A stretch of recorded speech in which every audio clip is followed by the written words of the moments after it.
Imagine. Then I met somebody online who's like, hey, move to Virginia Beach. It's really nice here. I'll take care of you. Like, I'll treat you like a princess. And like that like perked me up. I don't know why.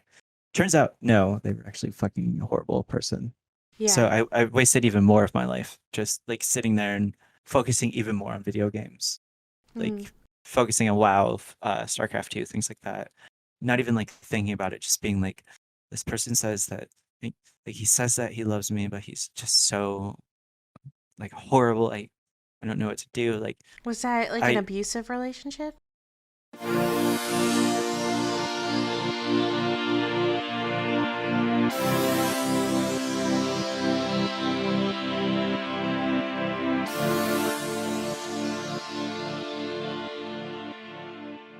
We are going to meet Allie. I met her on Twitter, of all places. And she is a trans woman that.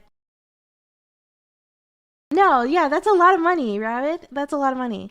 And she actually, we just met because I was going through something in the last few weeks. You guys kind of know about it. Don't want to get into it. And she messaged me being very supportive and helping me out. And, we became friends. So I am going to, so I'm going to bring her on.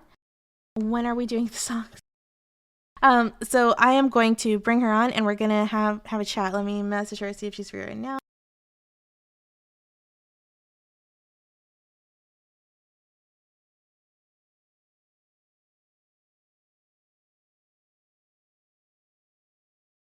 You can enter any name when donating, and also, oh my god, you're like fucking amazing. Thank you.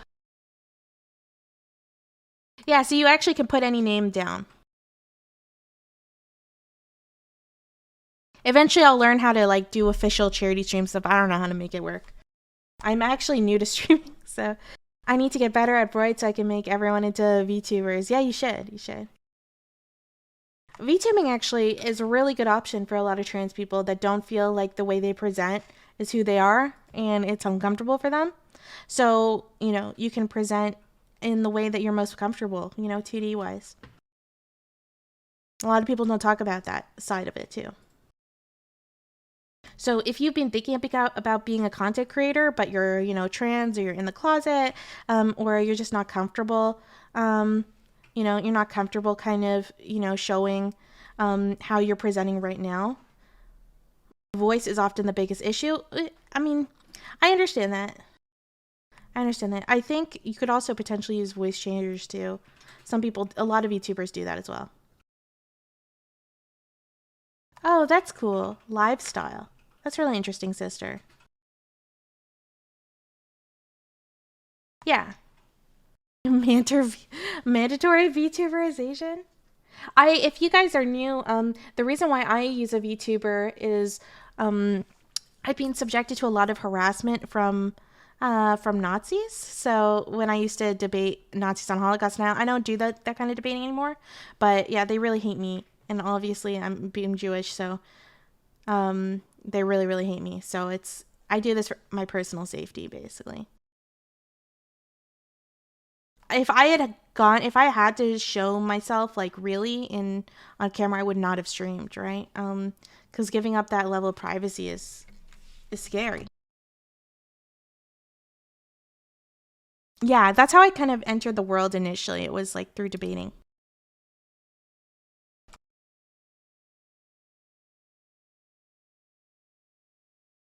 Okay, we're just getting Allie in here. Yeah, yeah, it was pretty bad. They spread a picture. They found a real picture of me. They spread it around, saying that I was like flat faced and stuff. Wasn't great. I basically look like my avatar. I'm 2D in person too.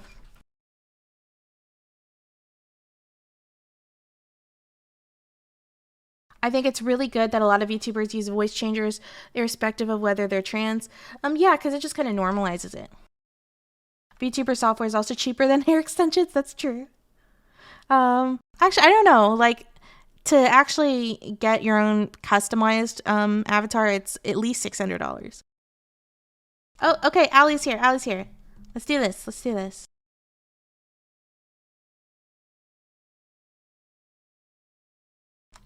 Allie there? Hello, hello, hello? I don't think she can hear me.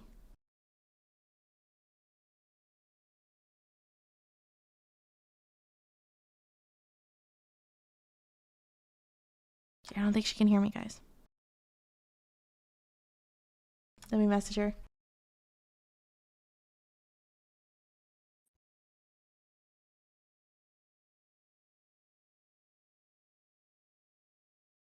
$600? Oh, yeah, no, it is expensive. And that's just like for a cheap version. If you want to go really intense, it's like way more. Because it's a lot of work to do the, the rigging and everything. And you want to pay people, you want to pay people their labor.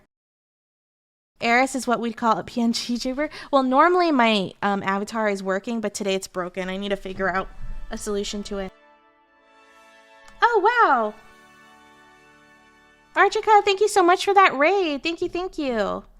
Raiders, if you are just joining, welcome. My name is Aristocracy. I am a history streamer. We are talking about the history. We just did a little thing about the history of trans people and trans rights. And today we are actually going to be raising money for a trans woman to go through with her transition. And we're going to be meeting her and talking to her and all that stuff. And normally I just talk about history from, any perspective. I'm interested in history of everything. And I also do interviews twice a week with, figures I find interesting. Just as an example, I am negotiating with Noam Chomsky right now, when to do an interview, which is exciting. I'm going to try not to nerd out. But yeah, very, very fun. You're like on a cooldown in Discord. Oh, yeah, I can hear you. I can hear you. Oh yeah, I was on a cooldown period for the Discord voice. Okay, let me make you louder. Say something. Ooh. Hi. Hello, hello, hello. This is the first time that you and I are getting a chance to talk. Yeah, I know. I've been like, hey, like in the middle of the night messaging, like, hey, I heard you stream. Like, I heard you stream Friday, and I was like, hey, want to talk to you? I gave you some advice about some stuff. Yeah. Come on stream, just so nobody like assumes that we're like collaborating in the background. Because you've gone through like so much stuff. You look amazing, by the way. Let me get you on camera on stream. Thank you. Let's work that one. I was gonna say, if Aiko's still in chat, I have a present for her as well. Let's get this one working. Okay, there. All right. Hi. Awesome. Hello, hello. Sorry my avatar's not working today. It's okay. I like the completely unanimated. It's you're not doing VTuber anymore. You're doing V manga. V manga. I love that. I actually love that so much. I was gonna say, Aiko, this is for you. By the way, is there a way you can make your mic a little louder? You're really quiet. Yeah. Give me 1 second. Let me boost my volume. Any better? Holy shit, we just got a huge raid. What amazing timing. Yeah, that guy from college. Thank you so much for that raid. You were watching my stream the other day. Yeah, thanks so much. My name is Aristocracy. I'm a history streamer, and today we are talking about trans issues, and we are raising money for my friend Allie to help with her transition, and we're going to be interviewing her and talking about, and we're going to be talking basically about your struggles and, transitioning and all of that stuff. And just to double check, by the way, Allie, your pronouns are she, her, right? Yeah, she, her exclusively. I'm dude positive. I basically grew up playing StarCraft along like the Destiny community, so I'm used to hearing my dude do this, do that. So the problem that I find, because I used to be like a total hippie who smoked pot, playing guitar and stuff, and I say man a lot, just in general, right? Like, like when you're really, really stoned, you're just like, yo, man, that kind of thing. Man, what if the colors that I see aren't the colors that you see? Yeah, exactly. Man. It's like, man, did you hear that Pink Floyd song? Like, about how comfortably numb, like, just all that shit. And that's been something I've been trying to be really aware of. Um, I've tried my best to, I guess, be more responsible with that language and all of that stuff. Um, Is there a way that I could like pass this to you via like like so that way you could relive the college days? you know what? I actually did an edible the other night for the first time in a long time, and I took like double the gummy. I'm like a really small person in real life, and I probably shouldn't have taken so much. I took like double what I normally would. So I ate the whole gummy, and I was so messed up. Apparently, my friends told me I was talking like a baby voice the whole time, and it didn't sound like I was making a baby voice. It just sounded like I was genuinely a baby. Like, it's very weird. Oh wow, Raven Payne's in here too. I seen that Sister Rose was in here. I seen that Aiko was in here, so I was like, oh, I gotta like roll a joint Yeah. real quick for Aiko. And Raven Payne, I just want you to know that the way that you speak on Twitch, at least when I talk to you on Chud Logic, you definitely pass from everything that I've seen. Passing's a goal that we shouldn't aspire to. Yeah, But that's I understand that it makes us all comfortable, but I think that you're like you have an amazing voice. I'm jealous of your voice.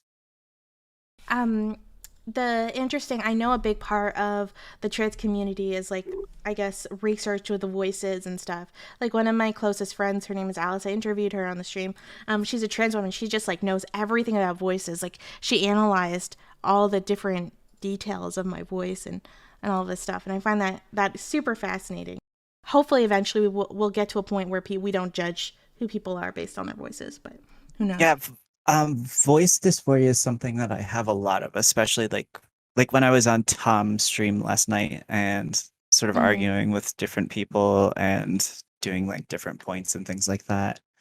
I was just like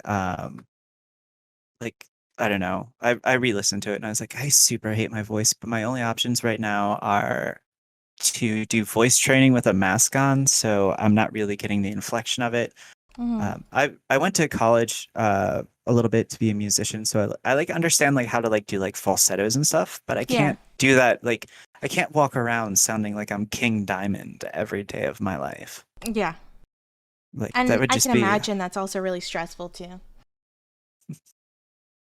it is, and I've kind of gotten like used to it, but then there's like options like where you could go like really like hardcore mode and get voice box surgery, which is actually kind of incredibly dangerous because you could Really? actually, yeah, because like you can actually risk going mute from that if it's done the wrong way. I didn't even So know it's about that. yeah, well there's a lot of things like FFS is something that I aspire for. A lot of people tell me that I don't need it, but I think that it's just like my Singaporean side that What like does kind of makes me FFS mean? facial feminization Okay. surgery. Um, but there's a lot of stuff that goes into that too. Like you have to spend like weeks with a tube in your head just for like stuff to drain out. Oh It's my pretty god. like thinking about like all of the surgery preps and things is really scary. Yeah. Um But that's why, like, in general, I mean, people should only for people who do want to go through with surgeries, obviously, it sucks if people feel pressured by society in order to have to pass. um but if to me, if like the surgery is what you need to feel comfortable, especially, none of us are warriors in our society. We always just want to live our lives in the way that makes us happy. I feel like that's super valid. I kind of want to get started with the interview now. I just want to preface it, Ali, by like, if I ask you any questions that you're not comfortable with or something, you can always just say, let's move on, and that's totally chill. All right. I think if I could discuss trans issues with Destiny, I can discuss anything with You've you. discussed you've discussed transitions with Destiny, really? Yeah, Sister Rose will cancel me for that, but I still hang around DGG a lot. Yeah.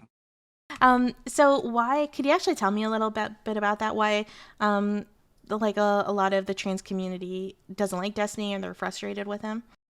Um, okay, so a lot of people think that Destiny's arguments come from a place of like what we would call like transmedism, or that like he's prescribing like a specific meaning as to like what gender is. Mm-hmm. And especially like now they're mad at him for bringing back the trans panic defense, which is like something we don't really want to happen. It's a horrible thing to be like for somebody to essentially be murdered and then have somebody get off the hook because the defense was, well, she had a penis and I didn't know that. Is that because of the post that he made, Yeah, where about he was calling it rape, right? Like if you didn't, if you yeah, weren't if you didn't open. Yeah. disclose, yeah. So it's like I don't know, he was off on that one. But a lot of times he's been like really, really good for the trans community. He's been good at flipping conservatives around Mm-hmm. to the arguments. Like he's been like, okay, so like say that like we were to put your brain inside the body of a woman, like what would be your what how would you fix that? And every conservative every time always answers, well, you would make my body male. And it's like that's exactly what we're talking about here. Like there's been numerous MRI studies done on people who have dysphoria, and it shows that our brain scans, like as a woman that suffers dysphoria a lot, my brain would match what we typically associate an MRI of a like biological female would Mm-hmm. be. But I always hate the terms like biological female and things like that because it sort of muddies the water because gender is definitely different than biological sex. Although my biological sex is technically intersex, as my GoFundMe says, Mm-hmm. XXY. So I think I have an easier time passing a little bit in terms of like appearance wise that way. Mm-hmm. That's the interesting thing. Like when I hear the term, I hear people like Blair White often use the term biological woman or biological female or something. Um, and what's strange, right, is because there's a lot of things that go into what makes a biologic someone biologically female. If we're just taking gender out of it and we're just talking about sex, like there's there can be like hormones. So someone just being on like HRT for a certain period of time, like I think that there's a good argument that they are biologically female, even if that's not what they were assigned at birth. So it doesn't, and that doesn't mean that you don't think biological sex is real, like what J.K. Rowling says. Oh yeah, It's just, yeah, it's just a more nuanced portrayal of of biological sex. yeah. I had a discussion on Tom's stream yesterday where it was like, there's important roles where you need to ascribe like your gender at birth that where it'll come into play, specifically when it comes to like medical treatments. Mm-hmm. Um, Obviously, like if you go to the hospital, if I go to the hospital that my GP is at, my chart says transgender female as my gender, but then also below it it says male because treatments between biologically born male and biologically born female are just different. Like, Yeah. um, So I guess there and is some necessary things to be involved on what yeah, category you get put on in like a medical sense. yeah. The thing is too is that like even just like saying the term, like it's bothersome to me just to say the term like biological female, despite there being like I've heard different ways that people have said, well, you could phrase it like this or phrase it like this. And it's like, well, that's the simplest way that you could sort of explain it to somebody. Like somebody who was born with those specific organs, not somebody who was born with the brain of having those specific organs and a body that doesn't match. So it's like, and it also falls down to the rabbit hole of a lot of like trans meds or a lot of TERFs will use the term biofem or things like that. Hmm. Biofem. I But haven't heard that one yet, but it's like it's like a shortened version of like uh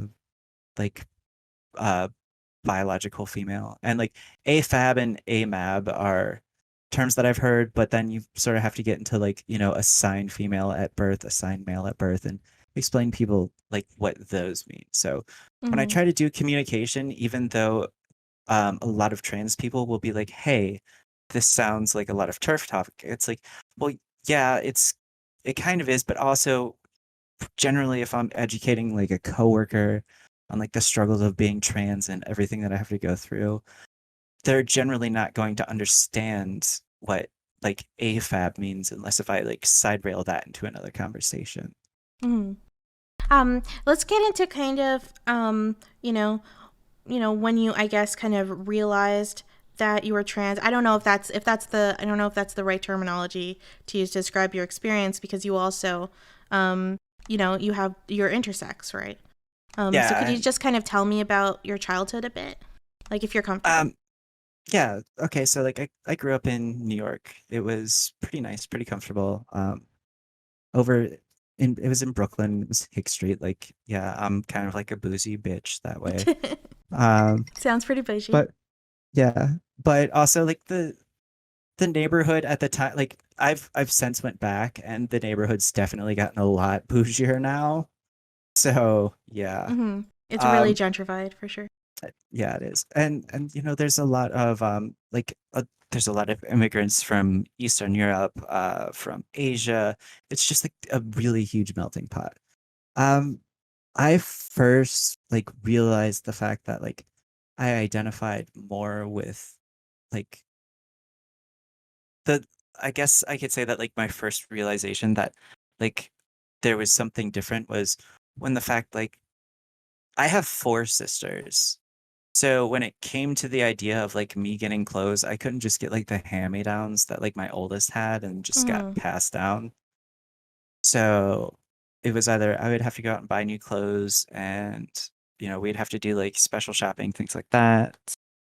And it always boiled down to like, I don't know, I just felt more comfortable wearing their old stuff or like, playing with their makeup or things like that. Yeah. And so, like that's like when like I first noticed it. Um, there were like times when like my grandma being like, the typical like Southeast Asian grandma who's just like really like barely speaks English and just like finds like everything like super adorable and Mm-hmm. like bouncy.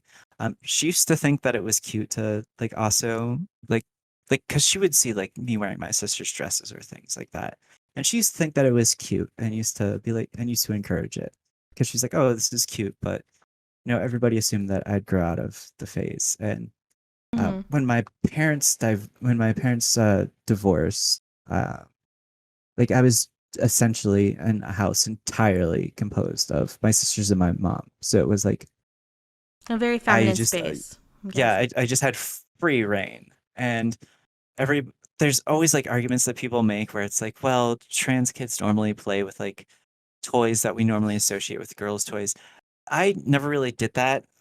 Mostly because like growing up, like my toys were like video game consoles because my oldest sister was huge into the Super Nintendo. Mm-hmm. So I guess if we're going to like gender toy game consoles, then I guess yeah, I played a girl's toy because it belonged to my sister. But I don't know. Plus, there's always just like I don't know. I feel like I'm gonna get canceled for this, but like fucking girls' toys suck. I'm not gonna lie. Like you get like one plastic stiff Barbie versus like GI Joes where like you got like a I know. I thousand always things wanted a and could train. I always wanted a train for my Barbies, and my parents would never let me get one because the trains are like the boys' toys were always more expensive. yeah, but they're more expensive. They come with like 1,000 pieces that are immediately going to get lost. And who doesn't want to have a Voltron Yeah. like that you just put together, or like a Power Rangers Zord or something? I don't know. Yep. And uh, oh yeah. Oh, I'm looking at your chat now because I pulled it up on my Chatterino. Oh, I think you're right, Val. Eris does one thing and it's fucking disgusting. what is the I don't one know. thing? Train watching is cool. Oh, Like I really like trains. Like I'm like obsessed with trains. Like like whenever I'm trains. still a kid, like I'm 30 years old, but whenever I see a train in real life, I get so excited. I'm like, it's a train. Plus, So, like I don't know. I think that Raven Pain hit a little thing on the head too because there's certain cues like when you're growing up that'll sort of be like now like we didn't really have a term for it when I was growing up, at least that I was aware of, and now we'll be like like cracking the egg. It was like when you found out that like Transformers existed and you'd like watch like Beast Wars and it'd be like, wow, like so this dude goes from being a fire truck to being like a giant robot. Like there's certain things where you're like, well, why doesn't my body do that? mm, And it's like why can't I like feel like what I am inside and like change into that? So I sort of pushed that off until puberty. When I was in puberty, I was a lot more feminine than boys who were the same age, Mm-hmm. which is it was kind of concerning for my mom. So we went out there and like we went out to a hospital and sort of did like a bunch of tests. She was also concerned that I might have a very specific type of leukemia that uh, runs in our family. It's genetic. So did a Mm-hmm. full genome screen. It was like, well, no signs of like any indicators that Allie's going to fall for or get diagnosed with that later on in the future. However, we did notice that even though she's in puberty, she has less testosterone than she does estrogen. So that led to more investigation, and it was like it turns out that I Interesting. had a yeah, it turns out that I had a very specific disease. It starts with a K, where it's just you have an extra X chromosome, so you're XXY instead of XY, Mm-hmm. or which explained obviously like when I was going through puberty why I was like suddenly like getting tits instead of Mm-hmm. like things like that. Yeah, so that's why I was. Um, How does like having being intersex and having those extra chromosome, how does that differ your experience compared to say the more like typical trans experience? I think that just based off of the fact of going through puberty as XXY, it amplifies sort of both aspects of puberty. So like, Mm-hmm. some things are smaller, but then like you also have like breast development and like fat deposits in like different spaces. So it's easier for like once you start HRT for that to even everything out and sort of push that over. And no, I'm sorry, Ozzy, it's not a superpower. It's there's actually a lot of research where it's a lot of people in society or around the world probably are XXY. They just don't know it because you have to go through Yeah, very few extreme people get tests and their yeah, get tested for that. nobody has like their entire genome done unless if you're like one of the people that do like the human genome. But it's like Yeah, I got my genome done because I am like I'm part Ashkenazi Jew, and Ashkenazis we carry a lot of genetic diseases, unfortunately. So it's a good idea in general. If you're Ashkenazi, it's a good idea to get tested, yeah, especially before you mate with someone. Um, but yeah, so I got tested a bit ago just to find out if I had other things like Tay Sachs, if I was carrying Tay Sachs or the BRCA gene and stuff. Luckily, it turned out I didn't, but yeah, I think I had, I guess, what would be considered typical like chromosomes, like like 2X chromosomes. But yeah, most people do not get tested at all. you have two X chromosomes, but they're drawn. Yeah, they're drawn. They're 2D, right? So, Yeah. I still face discrimination. I don't know. I still don't get the hate against the VTuber thing. I was watching your stream yesterday when I was doing mine, and I was sitting there and I was like, before I switched over to YouTube to talk about Destiny because like you can't talk about any like you can't show any Destiny videos on Twitch now, and then Mhm. which seems like it's going to harm smaller creators in the long run because like the Mhm. serfs whenever they would debate Destiny they would get a bump in subs. Yeah, it's I'm true. sure that you got a big explosion when you did the Huge. That was probably the biggest moment for me when I hosted yeah, Destiny like for an interview. that Destiny's really good for small creators no matter what people want to say about it.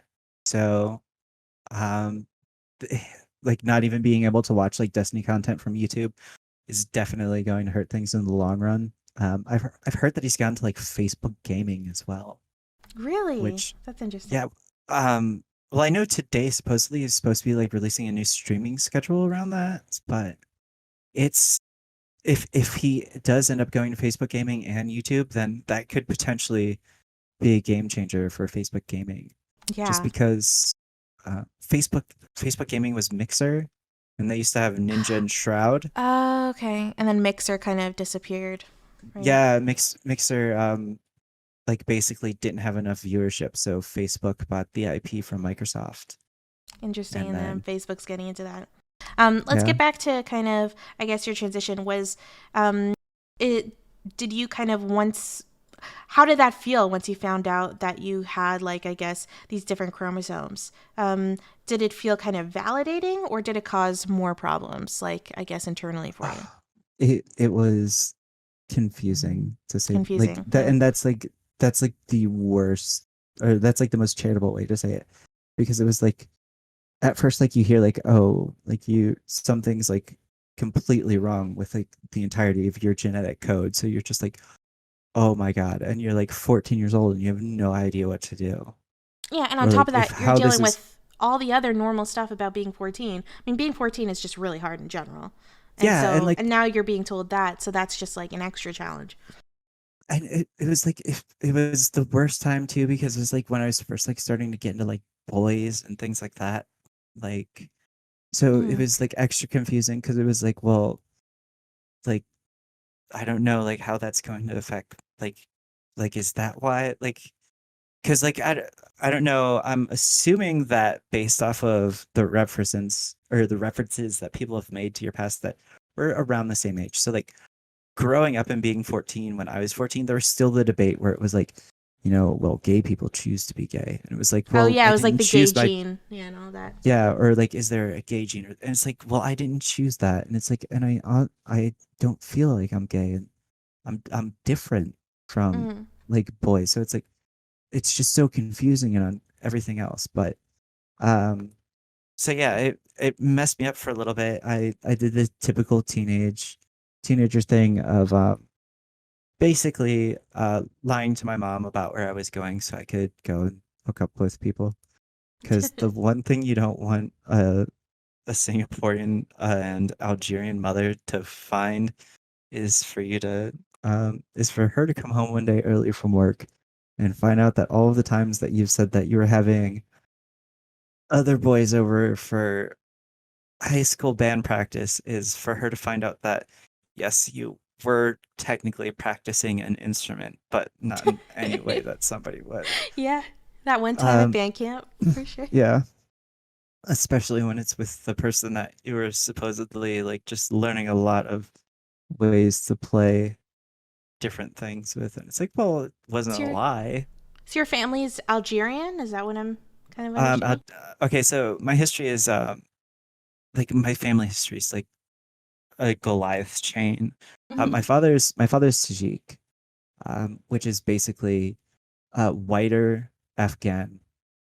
Like Oh, okay. that's Very interesting. uh, and my mother is Singaporean and Algerian. Very cool. So Diverse like background. I like it. yeah.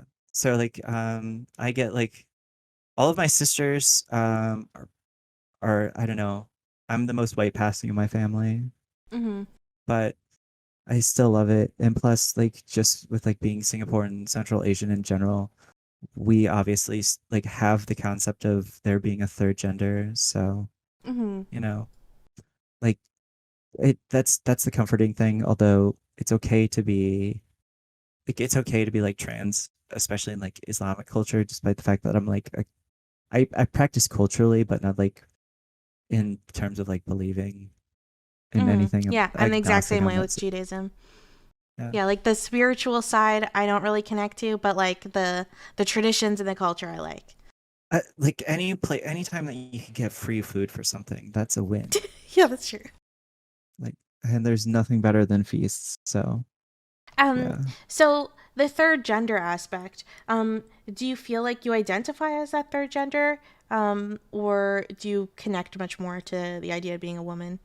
I okay, so the thing is that this is what bugs me so much about like third genders and things like that, is that people try to like very much anglicize it to where Mm-hmm. it's like ascribing like elements of like the LGBTQIA community onto third genders or to like two spirits, or like even like I went on like a kick where I studied religion for like a really long time, and the Talmud mentions five different genders. Mm-hmm. So it's like there's, and historically you can't really ascribe something, you can't really ascribe like or prescribe like our current understanding of gender to history, like, or to like Yep. They have different cultures especially.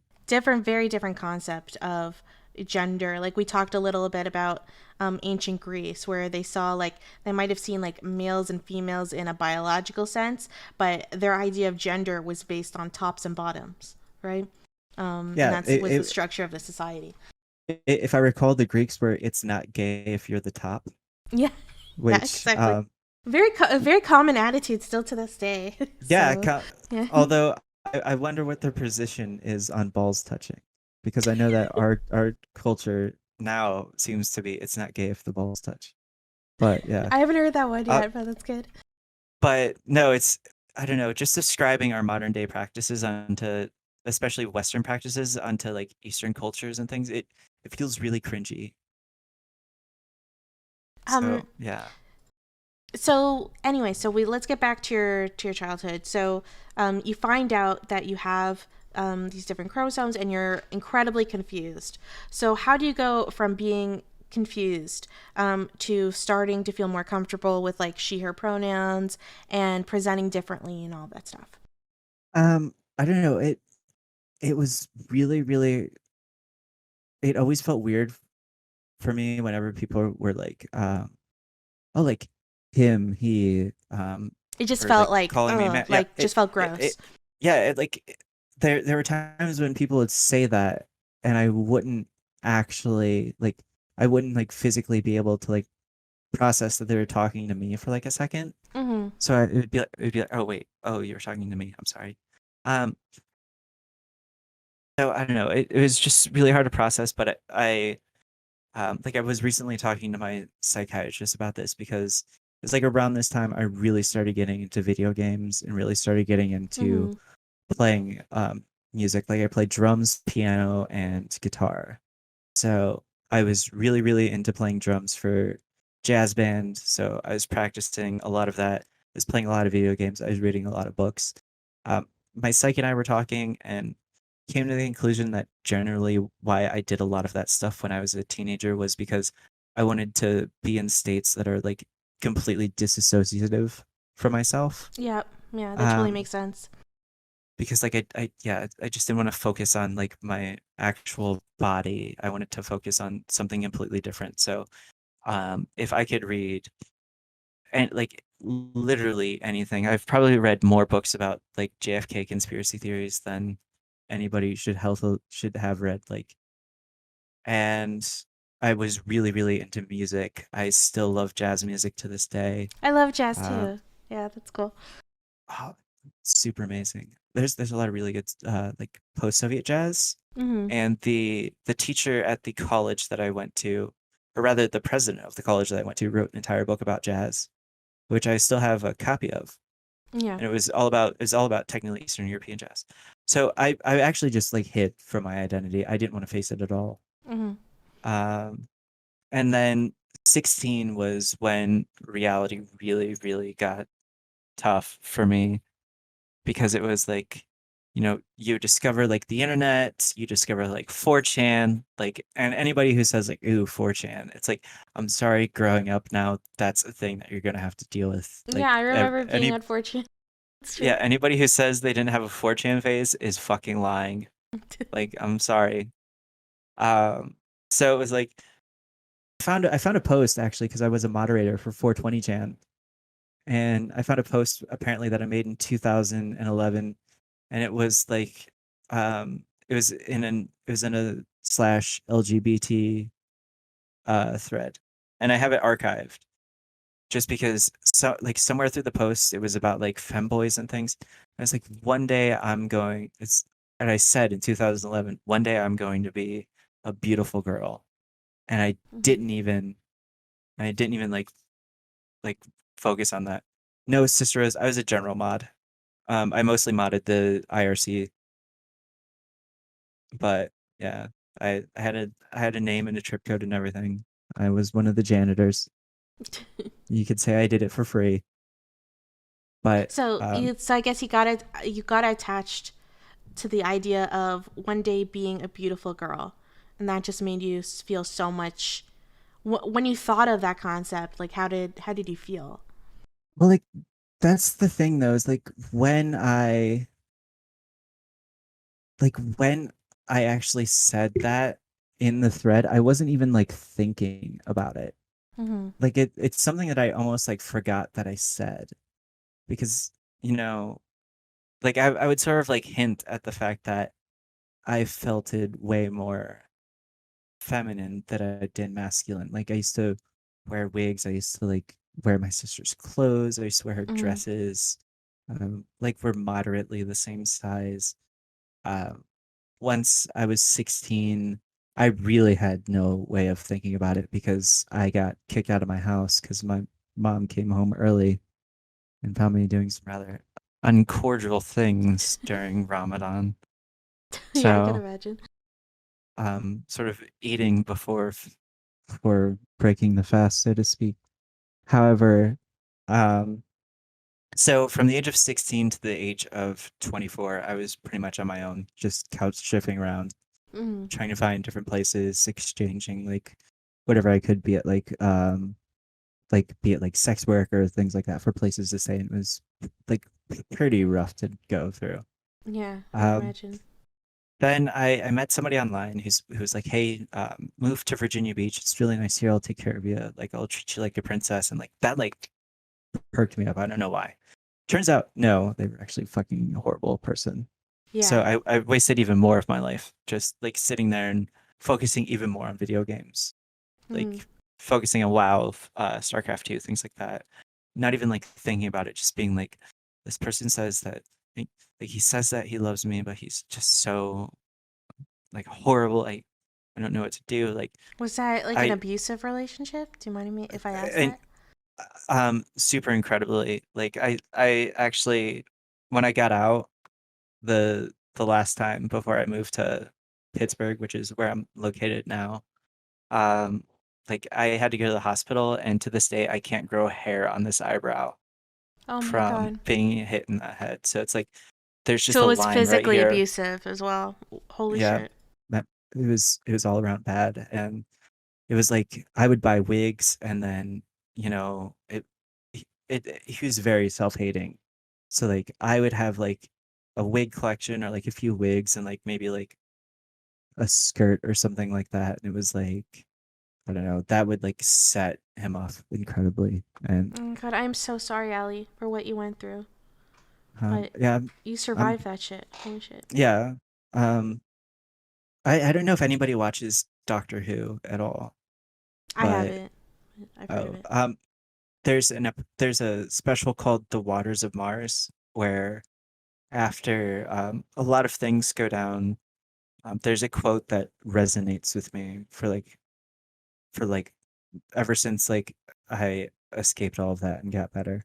And that is he says, for the longest time I thought of myself as a survivor, but now I realize what I am. I'm the winner. That's actually a And really good way to put it. yeah. And so like I was looking for any way to possibly get out. One of my friends from high school moved to Pittsburgh and was like, literally, I will buy you a bus ticket. You could come here. My sister married a guy who actually lives in Port Dover, Ontario.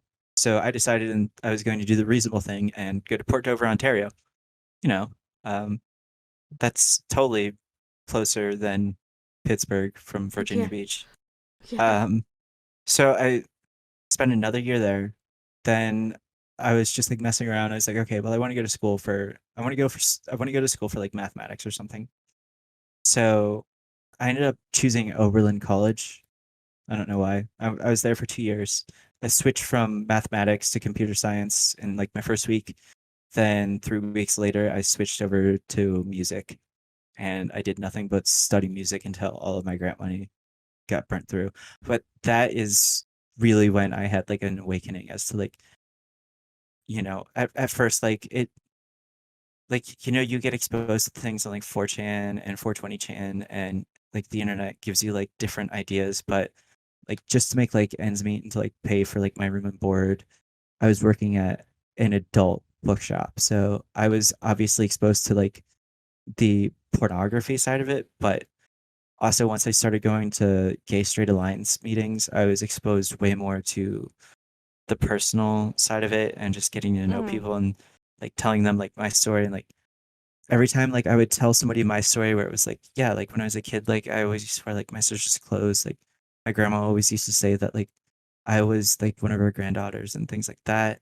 It was like, Yeah. oh well, like that's kind of like the same experience that I had growing up, and it was like really wow, because like you're like a really beautiful woman, and like I don't know, like I always have dreams about being like a beautiful woman and things like that, or like being a Yeah. princess or something.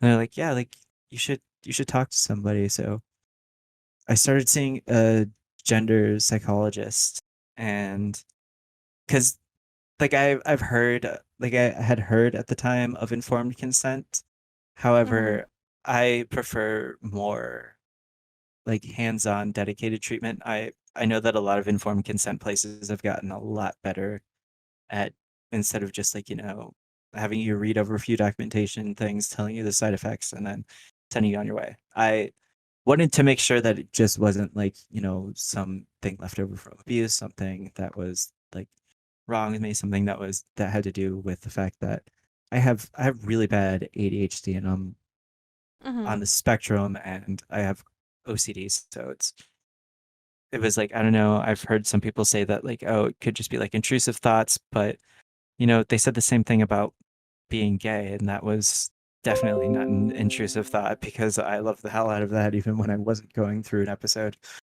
Um, and it after talking with my therapist, we spent 2 years talking about it, and they're like, well, you're old enough, you've related a lot of information to me. I can tell that you definitely have uh, a lot of dysphoria. I can tell that you're uncomfortable. I used to like black out my mirrors, Wow. uh, Yeah. like, That sounds like and dysphoria. yeah, like, and like I didn't actually recognize that I was blacking them out, but I used to do, like I used to like do, like graffiti hand stamping and things like that. So Yeah. it just so happened that I would always do it over the mirrors. They would just be completely covered. So, Wow. but just like talking about that.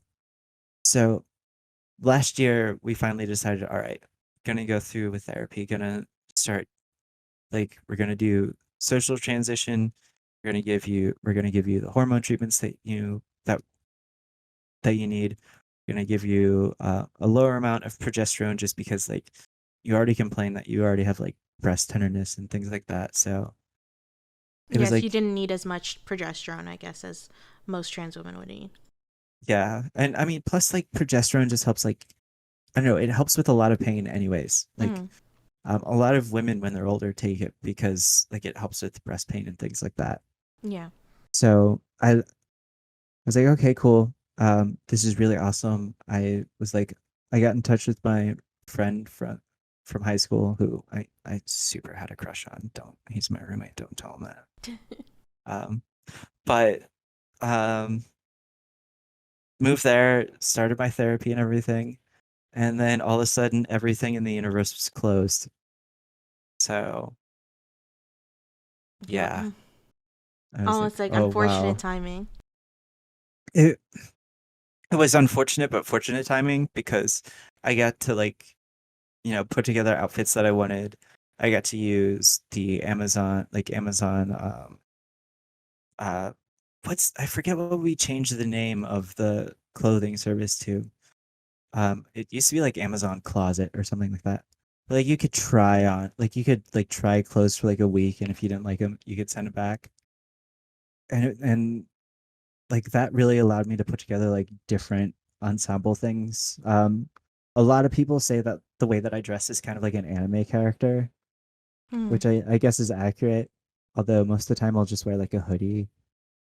Uh, but like right now, obviously, just because I wanted to win a debate that I was having on Chud's channel, so I was like, I'm gonna have the bisexual lighting behind me, and I'm going to dress like the cutest I Bisexual have. lighting? What's bisexual lighting?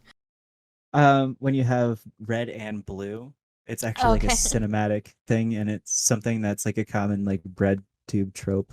Like Oh, okay. if you watch Contra videos, she Yeah. uses those a lot. I didn't even know that that was actually called something. That's really interesting. Yeah, Yeah. people are asking for your stream, by the way. So we'll get back into this, but maybe just take a moment to kind of talk about your stream as well, and we can plug Uh, it in the chat. All right, so I first started streaming.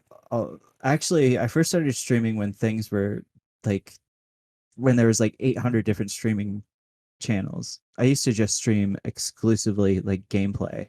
Hmm. Right now, my stream ID is Neo Morai. It's Neo. Actually, I'll just type it in the chat. Like everybody's here. Yeah. Um, and that was the name that I originally used to use on Steam. Then Yeah, I Neomore. yeah, Neomore. How do you uh, pronounce it again? Neo Morai. Neomore. Everybody thinks that the Morai is a Japanese word. It's not. It's actually the name of it's the name of three sisters from the Greek pantheon. I didn't Hmm. even know to put it together. I made it as a joke because when I was on the Neoforms, Destiny was on the Neoforms, so Yeah. Destiny was Neo Destiny, and I decided to go with Neo, and More translates in Greek as Fates, the sister of Fates. Oh, yeah, because it's So also a Greek name, like me. yeah, so it's like Destiny was Neo Destiny, and I was like, all right, I'm the new Fate. So there we go. I like it. Um, yeah, it's fun. Um, I used to stream on Justin TV. I had a channel. I streamed on YouTube for a little bit. I got out of it when I got out of it for a little bit. Then I started watching some stuff on YouTube, a lot of BreadTube. People told me that there was something called Butter Horse, which by the way is a horrible name for left Twitch. I don't know why lefties name things so horrible. Um, but and I'm pretty sure that most lefties don't even use the word butter horse. I don't know. I think it's I've something never heard of that. I think it's something Lance from the Surfs came up with. I think Sister Okay. Rose could confirm that or not. But um so I was like, "Oh, cool." So I was like, I'm going to go ahead and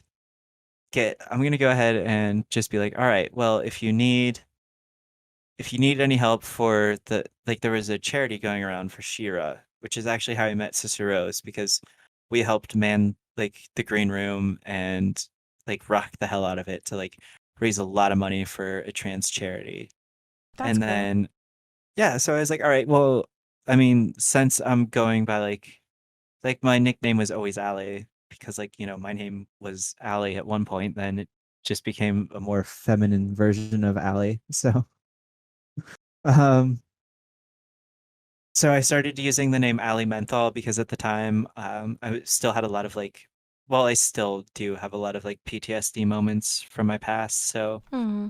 I used to be a really big smoker. Now I either smoke weed or I have a CBD vape. Okay, that's good that you quit smoking. I used to smoke as well when I was younger, but yeah, I haven't in a long time. I replaced it with Diet Coke, which turned out to be really bad for my health too. If any of you guys drink Diet Coke, you should stop. Um, Um, I'm but I'm telling you, Eris, right now, you're not a true streamer until you upgrade. Like I'm sorry, you need to I know. The problem is when I take even just a little bit, if I have just a little bit of coffee, it's like I'm on like cocaine or something. Like I'm like hyper crazy, like, nonstop talking. So, I don't know if you could see like the front of my desk, but because I've pretty much been up streaming like either streaming or I'm really really into this game now called Shadowverse, which is amazing. So I've been up for like almost like 48 hours, like oh, just you playing haven't slept at play all? no, like I have an entire thing of Mountain Dew game fuels and Oh Rockstar my energies in gosh. front of me. That does not sound healthy. And Holy shit. I'm gonna rank in this game by the end of the day. That's what I'm going to do. Okay, I'm gonna And order you after we raise a bunch of money for you. Okay, you need to go to sleep. Okay, I that's an order. I mean, I'm so close to being top 500 right now, though. I don't know if I can. Plus I'm on SSRIs to control some of my OCD. Oh yeah. So like, it's like when I do sleep, it's like 2-3 hours at most. Oh okay. So Yeah, I'm on an SSRI right now, and I take it kind of a little bit before bed, but not too close, because otherwise I get really bad acid reflux from the pill. Um, but normally it kind of puts me to sleep, and you know, I I ever since my depression kind of went away, my sleep has been a lot better. I still have, I don't know, there's a lot of things. I'm sure that like I didn't watch the stream that you did with Dylan. I know the thing that I know that Dylan was homeless as well. So like Hmm. I can really emphasize with Dylan on that. And it's like it's like when you're in like when you're homeless, you sort of develop a diet of like for the longest time when I was homeless in New York, like my first birthday that I spent homeless.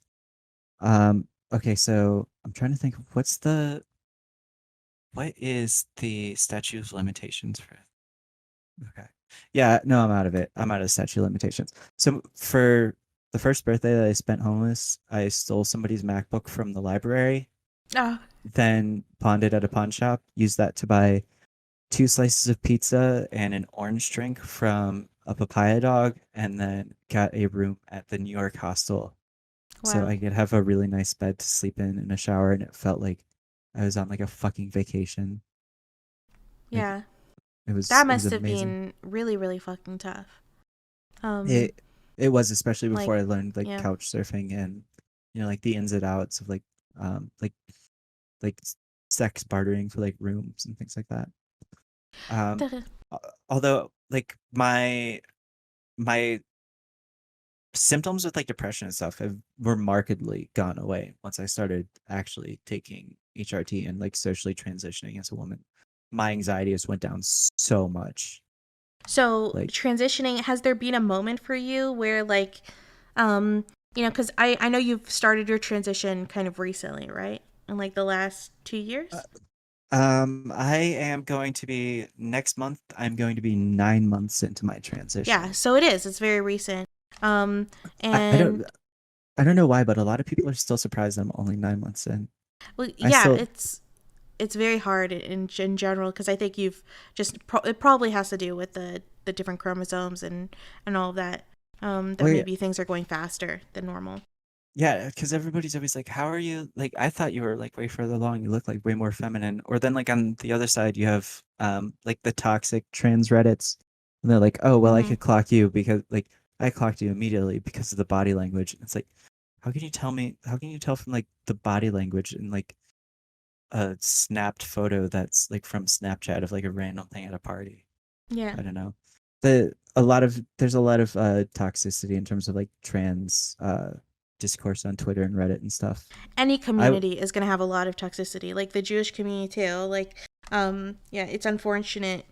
Yeah, there I've are bad people in every group, unfortunately. I've noticed that like wow, I've never actually I never thought that or no, I don't even want to get into your stuff, but I will give you some advice here later on if you want me Yeah, to. I will always happily take advice. Okay. Let's go back to that moment. I know that this is a really hard moment, but when, um, I think it was a dude, right? Like the person who messaged you online and said that come here and I'll treat you like a princess. Um, Yeah, right? Like, and you go back to that moment. It's interesting because I guess like the idea of being connected to that concept of being like a princess, right? It's kind of like the ultimate. Our society treats that and teaches girls like it's like this ultimate ideal of femininity and stuff. Like I always dreamed of being a princess and stuff. I remember watching this movie, called I think A Little Princess. It's based on a book where the girl Sarah Crew in it like kind of famously says all girls are princesses, and I wonder like how it actually it's what makes it so gross what that guy said to you because it's like he was pinpointing on a vulnerability that you had, um and the truth is that like a lot of trans people in general get get targeted by predators because they're vulnerable, right? In situations it's like that. like not just that, but like just like there's a lot of predators in every community, and it seems that like people who are the most predatory seem to be able to spot vulnerabilities more Hmm. than like the normal person. And like I was like really swishy as like a kid. Um like I looked like growing up, like I hate looking at old photos of me, but there's some that I've shared with like different people in the communities at like different points.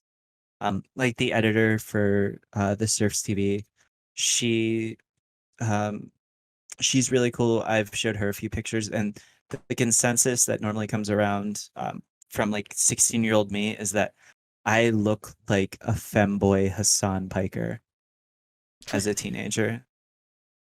Like that's I guess normally the that's kind of a consensus. compliment in some weird way, right? Because Sun is considered very good looking. Yeah. Yeah. Oh my God. If Hassan messaged me and was like, "Hey, do you want to come over?" It'd be like, "Oh my, yes, sir. Please. Yes, sir. Yes, sir. Daddy Hassan, please." Um, Like, but like, I wonder, like, how can, if you were to just guess, like, how, um, what would you tell if you could like talk to your old self? Like that girl that was just being sensitive, like where in that vulnerable place. And I'm sure that there might be people who are watching that are in that place right now, where someone, like a predator, like the person that abused you, right, um, can say something that really hits you and just makes you drop all of your red flags and all that stuff and just go for it. And puts you in like and then you end up in a very vulnerable position. Like, what would you say to those people to make sure that they don't, get into a similar situation? um, okay, like number one, don't ever use MySpace to like coordinate where you're going Yeah. to move and like who you're going to like live with and who's going to give you like a promised life. At least this person actually looked like their pictures, which I guess was a plus. But no, just always be sure and like always check on different things. And like if you have like any sort of second guesses, like this doesn't feel right, always go with your gut instincts. Like Our you're, gut instincts are important. yeah, People like, I'm telling you, like the idea that you shouldn't trust your gut instinct, that it's just your emotions and it's not reason and logic. That is the fucking patriarchy telling you bullshit, right? I'm telling you, it's not true. Your emotions are actually based often in logic, often thousands of years of logic that have been embedded in like our genetic code to protect ourselves. So yeah, do yeah. not It's discount them. we've developed a response to be afraid of predators for a reason, and our Mm-hmm. hair stands up on the back of our head when we're around certain people for a reason. Yep. And sometimes that goes a bit too far because, we could be standing in the middle of like our house at night and suddenly get an intense feeling of dread and think that like, you know, fucking Slender Man's behind us. But Yeah. that instinct is around for a reason, and it's something incredibly useful to have. And it's something incredible. It's not something to be ignored. If you get any bad vibes from anybody whatsoever, just don't ever. Mm-hmm. If you're gonna engage with them, do so via text only until like you get, because there's certain people that come off as creepy as well. But the thing is, it's like, especially on Grinder, like uh some people could come off as creepy, but the problem is that maybe they're just new to like the whole like just like new to like coming into their Yeah, it can always be sexuality. social awkwardness, but yeah. Yeah, like it's just like I've met people who have been who came off as creepy, but then ended up being like pretty good friends of mine. And the thing was is their creepiness wasn't based on the fact of like uh predation. It was based on the fact that they were just coming to terms with their sexuality, and they were just, socially awkward and didn't know what to do. But Mm-hmm. when people know like specific trigger words to like get you to like pull in somewhere to like do something, like Yeah. always like never, like if somebody's like, "Oh hey princess, do you want to come over to my house?" And like, they'll mention like something that like probably you'll be into, like if somebody's like, "Hey, do you want to come over and watch anime?" It's like, um I'll watch anime, but I'm not gonna do it at your house. I have a Crunchyroll subscription of my own.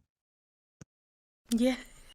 I've had people like, for me, my sensitivity is like with Star Trek. So like I've had people say like, let's like come over and we'll watch Star Trek Voyager. And I'm like, really? No one wants to watch Voyager with me. They always want to watch, the Next Generation. And then it's like, yeah, and then you become vulnerable. So it's always a Mm. good idea to keep that in mind. There's actually I'll tell a brief story of something that I read in when it comes to your instincts and your emotions, especially when you are a member of a group that is often seen as vulnerable, because you have to remember that predators, they target specific groups, naturally, because they're predators, right? Like they're literally going for the people that they think are, are vulnerable, are going to be vulnerable to their advances. But yeah, so there's a story, and I read this recently, and I read a lot of survival books. I'm like a super nerd with that stuff. But there's this woman who she was at a bar, right? She meets this guy, and he's kind of like hitting on her and giving her like an uncomfortable kind of vibe. And she leaves the bar, and then her car breaks down. The guy offers her a ride home, and and he's like giving her really, really creepy vibes.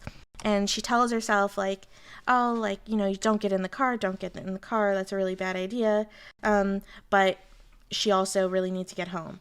So anyways, she ends up not going with her instinct. She gets in the car, um, and and he's driving, and then as he's driving her home, right, or she thinks she's getting driven home, he's taking kind of like a weird road, and she starts feeling really uncomfortable. She looks behind her, and she's noticing that in the back of the car there's some rope and there's an axe. And so she looks behind her, and she just starts like getting this intense anxiety, like, oh my god, like this is really, really bad. Anyways, at some point she jumps out of the car and just runs up a hill. And the guy like gets out. He's like, "What the fuck? What's going on?" Like, and he like chases her. He's like, Is everything all right? Like, you can't just like run in the middle of nowhere. Like, it's the middle of the night and stuff." Um, and and he eventually catches up with her. He's like, are you all right?" And then suddenly he's acting really sweet and acting really nice and caring, and all these vulnerabilities kind of drop. And anyways, she gives him a chance. They end up falling in love, and they get married. He doesn't kill her, right? Like that night or anything. Doesn't kill her. They get married. They have kids and everything, right? 30 years later, after they've gotten married and stuff, okay, he actually he kills her, and he beats her to death. And that is I like, didn't see that ending coming. yeah, like totally like off the and he was actually a domestic abuser. So it's like her instinct, yeah, like totally out of nowhere, right? And she ends up, and this is like a documented story. I have to find like the resource of where I found it. But where she had told the story of how she had always had this bad feeling when she first met him that night. And so like people, you might get that bad feeling, and your guard might drop because you're like, oh, now they're doing all these nice things for me. They're not who I thought they were. And then your guard drops about it. But in reality, you got that bad feeling for a reason. And yeah. So anyways, totally. Yeah, he went for the long game, right? I'm sure Yeah. he wasn't planning on killing her. It was the type of thing, right? Is that like, women have been victimized by men for a very long time. And we probably have kind of like, there's just like natural things that, girls are just going to notice on average, that happen. It reminds me a lot of there was a story that I was recently reading, and it was about a serial killer in Alaska who used to prey on women who worked at like bakeries and things like that, because he was a baker himself, and like a Mm-hmm. few people got creepy vibes from him, but generally he was just like able to like blend in. And one day this guy was driving his car down the street in the middle of like Alaska, like middle of nowhere Alaska, like the next town was like 15-20 miles away. It's just how remote this place was. And this woman comes running out of the woods with one handcuff on her hand, no clothes on, Oh my god. screaming. She jumps in the car. She hides in the footwell. The guy's like sitting there staring around looking to see if like anybody's in the woods or anything like that. Um, he keeps asking her like, is she okay? Like, are you okay? Like, what's going on? She's just like won't answer. And then they get to the next town. Then she says, she basically demands that she be dropped off at this hotel. The guy keeps saying, I want to call like I'm gonna call the police and like let them know like what happened, all this other stuff. She's firmly against this. So she gets to the hotel, she goes in. Um, Apparently she had a room there, but the clerk at the motel called the police because, you just had like a woman who was naked walking to the lobby with no clothes on and handcuffs. So the cops come, they go to her room, they unlock the handcuffs. She's still super like as soon as they knocked on the door, she apparently like locked herself in the bathroom. She's this traumatized, and it was like Wow. uh, they finally like calmed her down and showed her that she was they were the real police officers, things like that. She told her a story about how she was she was on a date with a guy who met her at the bakery that she worked at. Um, they hit it off. They had a conversation, and they set up a date. She didn't get any real weird vibes from him, but there was something that she said seemed off about the way he was talking and like the way he was like moving and like looking at her. So it was like she had like a feeling about it. Hmm. And then they go on this date, and they're supposed to go out, get something to eat, go see a movie. Instead, they drive to this airstrip, and next thing she knows, she's in the cargo hold of a biplane. And then she wakes up and she's in the middle of the woods. There's nothing around aside from a cabin, a lot of woods, and Wow. some swampland. And she finds herself handcuffed and runs through the woods and everything else. Um, for a while, this was like a cold case. And then eventually it turns out that uh, the guy that was matching this description, who was going around um, to like different bakeries, coffee shops, things like that, um, was this massive predator killer who would fly women to his hunting cabin in the middle of remote Alaska and then essentially play like the most dangerous game and like try to like hunt them. Oh, that is so gross. Yeah. I think, yeah, Um, I think I've heard of stories like that. Um, um, I yeah, actually but read that because I'm really into. I don't know if you've read any books from David Paulides. no.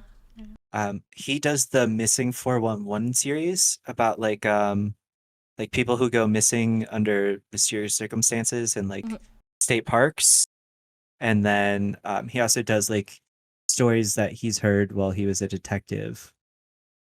Yep. And like the way that like he always describes it, like he always lays it out, like in his like escaping predators series, which is separate from the missing 411, because like the missing 411's like, oh hey, like fucking Bigfoot's taking people out of the woods and like taking them to stairs in the middle of nowhere. So but the actual like different things for like the escaping predators are just like, don't, like if you get like any sort of signs, like if you feel like somebody is looking at you and it's uncomfortable, but not even in like the male gaze kind of uncomfortable, Yep. it's in the way of like, you feel like there's something definitely wrong, always go with that because Yep. they Your gut's there for a everybody, reason. yeah. And I mean, there's so many stories in books like that. And You then know, it's really interesting that turf stereotype trans women as being like predators. I mean, even in J.K. Rowling's book, didn't she like the serial killer she portrayed was like at one point like was like coded as like a trans woman or something. Um, it was like the way that I've read the summary of the book is that it was a cross dresser that was coded as somebody um that was that like there were hints that they had dysphoria or something in it, but their true motivation wasn't the fact that they enjoyed dressing up as women or the fact that they had dysphoria. It was that they were driven to do that because it was the perfect way to like do like Oh, serial killing to be shit or like a something. predator. Yeah, so it's like the whole trans predator Yeah, like theory. it's the bathroom hysteria myth, Yeah, and what's which so ironic about the whole thing, right, is that like, if there's something that, like cis women can connect to trans women on, it's being victims of predators. Like that's like, if like, I feel like it's something that's just such, it's like this weird sick irony that trans women are much more likely to be the victims of a predator than the other way around, yet they're so obsessed with talking about the opposite. yeah, it's okay. I'm gonna tell on myself even more here. I watch a lot of SVU now, and a lot of times I'll watch it and I'll be like, "Ha, that's not a place in New York." Yeah. But there's, I will say this for the last like the earlier seasons of SVU, it was always like, oh, like, um, it was always like if it involved like a gay couple, it was like, oh, well, like it's a self-hating gay person, or there's somebody that was just doing it to be like a predator. But now, Yeah. the last two seasons at least have had uh like there's always a trope in Hollywood where whenever there's a trans person, they'll cast a cis woman to play that person. Mm-hmm. So um in the last few seasons, there's been a reoccurring trans person who's actually played by a transgender actress, and Well, she's that's not good at least. a predator. She's actually the victim of several crimes, and she's portrayed very sympathetically, which is a step up from 3 seasons ago, where they had a crime involving a trans person and they just kept like dead gendering and dead naming this person. Yeah. So, Well, that's right. I feel also, like if you care about women's safety, and everything, you would be really pushing for to get trans women out of men's bathrooms for their safety, right? yeah. I mean, and that's Uh, not even talking about the comfort and all of that stuff, but just like safety wise, that should be your priority. well, like, okay, so like, here's the interesting thing though. Like, everybody always makes the argument of like trans people belong in the bathroom of like their assigned at birth gender. And it's like, if not, there, is predation or something. But like, Mm-hmm. and everybody's like, no, it's not. Nobody's ever like, I don't think I've ever heard anybody pose the hypothetical of like, okay, so you're telling me that, like, I know that using Buck Angel as an example is like problematic because Buck Angel's very transmed, but Mm-hmm. like, so like, are these people telling me that they're more comfortable with somebody that looks like Buck Angel being in the women's restroom than somebody like me? Like, Definitely. nobody argues it from the verse. It's always everybody's predators instead of like, so wait, you think that somebody like that should be like, you would be comfortable with that, but you're not comfortable with somebody who's, you know, like very somewhat passing. Mm-hmm. And I don't know. It's a ridiculous debate to begin with. Like, there should be gender neutral bathrooms. Like, I don't get it. It would save cleaning costs. Like, even from like Mm-hmm. a capitalist perspective, it would save more money in terms of like overall just like supplies and things I needed. just Like, like the thing that I hate the most is I don't like the idea of, when you're in like in a stall. I already have like social anxiety with peeing like in a normal bathroom. Um, so like I don't know. I would much rather those single bathrooms. And I know that they're more oh expensive, but they're just so much more comfortable. The worst is when someone can hear you pee. Like it's so anxiety provoking. yeah, And on top of that, girls' bathrooms in general in high school and stuff, they're always a place of like bullying and stuff too. I was Yeah. gonna say the one thing that I've noticed when I started using women's restrooms Mm. was that in public they were much fucking nicer than the men's bathrooms. Yeah, that's a fact. Um, Yeah, for like sure. the men's bathrooms they're basically like if you decided that like Somalia was like you were just gonna take like some like cutout room from Somalia and just transplant it in like the middle of like a gas station, Hmm. and then like when you go into and then like you go into the women's restrooms and you're like, oh my God, like why does it smell like flowers in here? And then you see that Yeah. like there's even like air fresheners up at like the top versus like the men's restroom, which look like something out of like Apocalypse Now. Like, Hmm. oh my God. Yep. Have you ever been to like super fancy public bathrooms? This is just like a random segue. Have you ever been to like super fancy public bathrooms, like in a really fancy restaurant or a fancy hotel or something, where they literally have like TVs in each stall, I and they have like makeup sections and all of that shit. I went to before everything closed, before like everything closed down completely. I went to go pick up food at like this really fancy like Middle Eastern restaurant. And the I walked into the women's restroom there and I was like, "Oh, what? There's a fucking couch in here?" Yeah, yeah. Like I know what you were talking about. And I'm like, "What?" Okay. I was like, "I don't even want to like go back to my house." Hmm.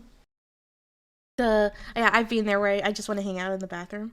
Um, it's like, and this whole thing just reminds me in general of, even if you think that trans women shouldn't have to follow, they shouldn't have to, I guess, conform to these gender norms and prove their femininity and all that stuff. The truth is, in the real world today, we live in a gendered, like, sexist, transphobic world where when you are trans, right? If you're a trans woman, you are less likely to, I guess, get harassment and all of that stuff when you enter, like, say, like a woman's bathroom. If you quote unquote pass, like, the closer you pass, the easier it is.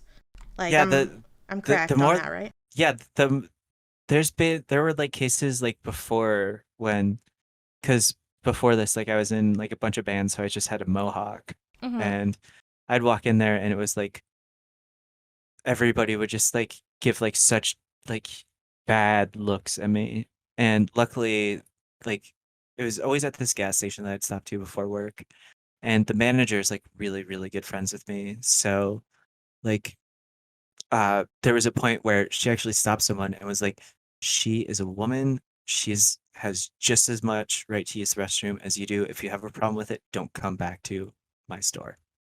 And Oh, also, that's good at I want least. to address somebody in chat, Inked Mermaid Double X.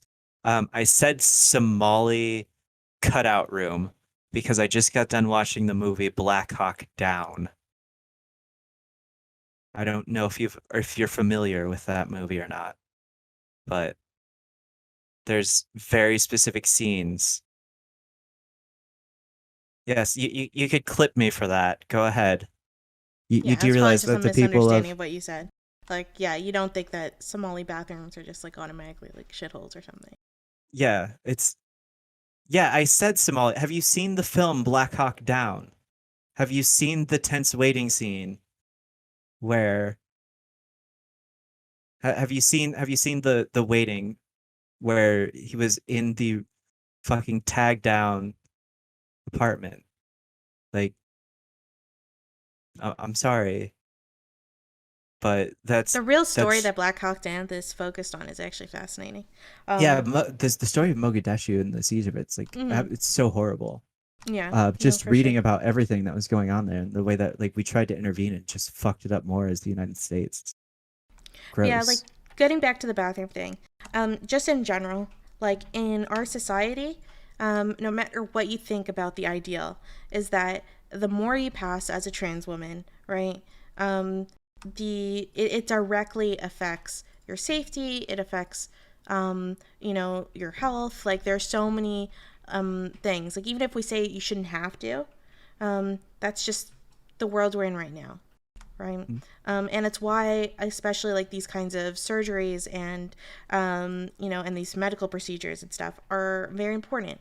And that's just the society stuff. That's not even considering the internal aspects of like dealing with dysphoria and everything. Um, Yeah. so It, tell me, like, could you tell me more about that? okay, so like specifically like there's certain things like I had a really bad incident happen to me in January. I think I might have told you about it in like private messages, or maybe I haven't. Mm-hmm. But essentially like I was assaulted in January, so that's why I stopped streaming. It's like I had like a really bad Well, case where it was um like I was like passing, I was walking back from where I parked my car. Somebody grabbed me, threw me against the wall, and then like some really fucked up horrible things to like think about well, like went down, and it's like um and like I didn't even get to go before a grand jury to talk about it until like fucking the beginning of April. And after that happened, I just shut down my life. Like I stopped going Yeah. on Twitch. I stopped visiting everything. I was just like sitting at home watching Cowboy Bebop on Funimation. It was horrifying. Um, Yeah. but it was like just like based off of the fact that um like I don't know. I was even more scared because like people like trans women get attacked so often, and then the thing that sets off attackers even more when they realize that like they can't get what they want from like um a cis woman, because they want that power dynamic, most Yeah. attackers do. um and then when they see that like you have like a bulge in your skirt or something like that, because like your idea is like, okay, I'm gonna go home, like I just got done working, I'm going to like do like I'm gonna sit around on the couch and basically turn into like a vegetable for like a little bit before I fall Mhm. asleep with my cats. But like when so like you're not thinking like, oh, like I have a bulge that's like kind of there or anything like that. So once like somebody who's looking for that power dynamic over like a cis woman sees that there's something else going on there, they there's some like innate reaction that they have where they suddenly want to take it even more out on you, because not only do they then just start, calling you a bunch of like slurs, but then they just, automatically assume that like it's somehow your fault for them trying to assault you. And it's just it's fucking horrifying.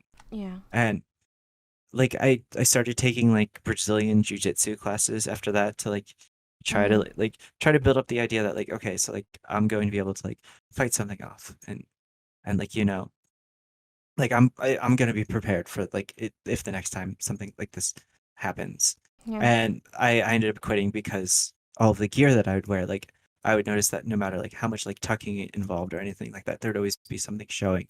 And like I I physically can't even like I take baths and stuff. I can't do like standing showers. It's uncomfortable for me to even Yeah. like think about. Um, just like living with something that because like I'll close my eyes and like I'll think about like how my body is, and then I'll like open them and then I'll look down and it's like it's like Neo in the Matrix. Like Neo in the real world is like a bald-headed, emaciated Keanu Reeves, and then Neo in the Matrix is regular Keanu Reeves. Yeah. It's very much that kind of situation. It's very uncomfortable. It's just like know that you're going to like close your eyes and see like you as you imagine yourself already, which is normally in our head. When like most studies show that tentatively when we close our eyes and like imagine ourselves like in our head, we Mhm. mostly align with like a specific snapshot from a specific day that we have as ourself. That's Yeah. normally unchanging, but certain things do change about how we imagine ourselves. So like as a trans person, I always imagine myself, without like a bulge or anything like that, and like, slightly bigger like top and, a little bit longer hair and things like that. Um, so yeah, it it's just really intense to like wake up after like a like really nice dream or something like that, or just like spacing out for a moment and then like open up your eyes and then just be like, oh my God, like I still like even like walking around in like yoga pants or something, it's like you either have to tuck and then be reminded of it because of discomfort, or you have to Mhm. let it go and be reminded of it when like, go to like pick up like a rock star or like a like drink or something. So, could you tell me like more about, I guess, the specific procedures that are in, like what we're trying to fundraise for and what you need for your transition? You don't need to go into detail, but just like I guess like a large summary like of it and how it'll help you and stuff. Right now I'm trying to fundraise for the rest of my laser hair removal. Mm-hmm. Um, before you get like any surgeries done, you really need to get like hair removal done first, because you don't want hair growing like inside of like stitches and things like that. Yeah. It's not a good thing to have, and like it'll cause infections. So I started my fundraiser for that, and then I started my fundraiser for an orchiectomy, which is basically like the first step that you go through when it comes to like getting prepped for like SRS. Okay, So what's an orchiectomy? Sorry. it's it's the removal of like the testicles, so that way Okay. you really have nothing in your body that's producing testosterone. Testosterone. Yeah. And then So like how does that help? Like how like I guess how would that make you feel more comfortable and stuff? well, like when it comes to that, like there's the fact that you don't really have a lot of testosterone in your body. You just have sort of like archaic things laying around, so it helps the transition process. Mhm. And then also with those being gone, makes tucking a lot easier. Plus, it also makes there's a very very specific type of like I don't know. There's a very specific kind of sex that you could have after that, Mhm. which is almost like vaginal, but not, because obviously there's still like skin and stuff there. But Mhm. it's called like inguinal play or like muffing. Some people still do it that way, so it's more like comforting to be like, like you don't always have to be like Mhm. absolute bottom. You could like actually experience like There are other things some that yeah, you can engage yeah. with. Yeah, and then plus it just it opens it up too, because like that's one of the requirements, at least for SR for like SRS. Like once you finally get to that stage where they can start like molding and creating things, Yeah. um like it's either you have them gone before or you don't. Yeah. Um and it's always a lot easier to, just have them gone before. So that way, you're not on Spiro, you're not on, I should say, you're not on higher doses of Spiro for like the rest of your life, because Spiro will like kill your liver. Well, so how much do you think? I think it probably says on your GoFundMe, but how much would be Um the this first part, the laser treatment? um the laser is um it's something. I got a quote that was, and I know that Like go to a good laser place, please, because I heard it can go wrong as well. yeah, like well, that was the thing. Like I wanted to make sure that like I wasn't going to just like, like Jim James plastic surgery and like root canals. Mm. I wanted to make sure Yep. that it was a place that was like highly recommended. The place that my psych really recommended to me was Oh, that's good. That was professionally recommended. That makes yeah, me it's feel like better. she was like, I always recommend people to go to this place because, they do really, really good jobs. Uh, so it was something like the quote that I got was like 8,000, something like that. Before that, I Wow. was going weekly to a to get like hair removed just based off of electrolysis. Mm. However, when like I stopped my appointments because the woman there was like a huge Trump supporter, and normally I'm Oh not like, no. oh well, doctor's a Trump supporter, I'm not going to go there. But she started to refuse to wear a mask. Oh And God. so that That's was gross. the no for me. It was like, I don't care like if she wanted to talk about how like, the election was stolen or whatever. It's like she could ramble on, I'll be in my head. That's okay. Mm. So when she started to refuse to wear a mask, it's like, no, like that is something that I want. Like that's something that I want to feel safe with. But like, because I'm going to be spending like 2 hours with you, like almost directly in my face, like breathing on me with my face completely uncovered, like Yeah. that is that is something that I want. Like I don't want somebody just sitting there like breathing like all their particles all over me, like telling me that like it's a lie that China made up so they could get like IMF money or There is something. no amount of money that you could pay me to put me in that situation, like in front of Yeah, that woman. Nope. it That would is be gross. like going. It's like it would be like going to the dentist and like the guy just being like, "Yeah, I haven't got a COVID test. That shit's a lie. Now open up." Mm. Well, um, but yeah, so that is why it's so important. Like that's why I'm really hoping that we raise some. I'm gonna be putting out your GoFundMe the whole week. I'll have that like on on my screen and everything. Trying to encourage people Aww. to do that because I really want to like I that's why I told you like let's have the expectations low because I have no clue what this is the first time I've ever done some kind of fundraiser on my stream. Um, but so that's why I wanted the expectations to be low. But honestly, like we've already raised like wait how much? already. I haven't. It's five hundred and I've seventy checked. dollars. I think Oh my just God, today. you guys are so amazing. I noticed that Doobie keeps posting the link too in chat, and it's like, holy shit! Like, thank you guys so. This is like so fucking like I don't know. Like, people have talked to me about doing something like this before, and then it's like never like went through, Hmm. and it's just like I know times are super tough for everybody, especially like with money involved. And like, a lot of people are like pretty much still living off like stimulus checks or Yeah. unemployment checks and things like that. So it's like so fucking touching to see that like even the fact that there's like 82 shares on this, like that's fucking amazing. Like, I guess you're gonna make me like make me fuck up my eyeliner. That's why you gotta wear the. I'll share with you some good tips on because I'm a queen of crying makeup. Mm, So, Well, but yeah, I have a waterproof eyeliner on, and then I always hit it with a setting spray. But oh like, yeah. There's only so uh, much I guess you could do. yeah, I think that it just in general, this is why the kind of fundraisers that I prefer to do in general, like, is more person based. Because I don't know, I feel like people connect much more, and that's why I wanted them to hear your story, um, and like, and why you need these procedures and stuff.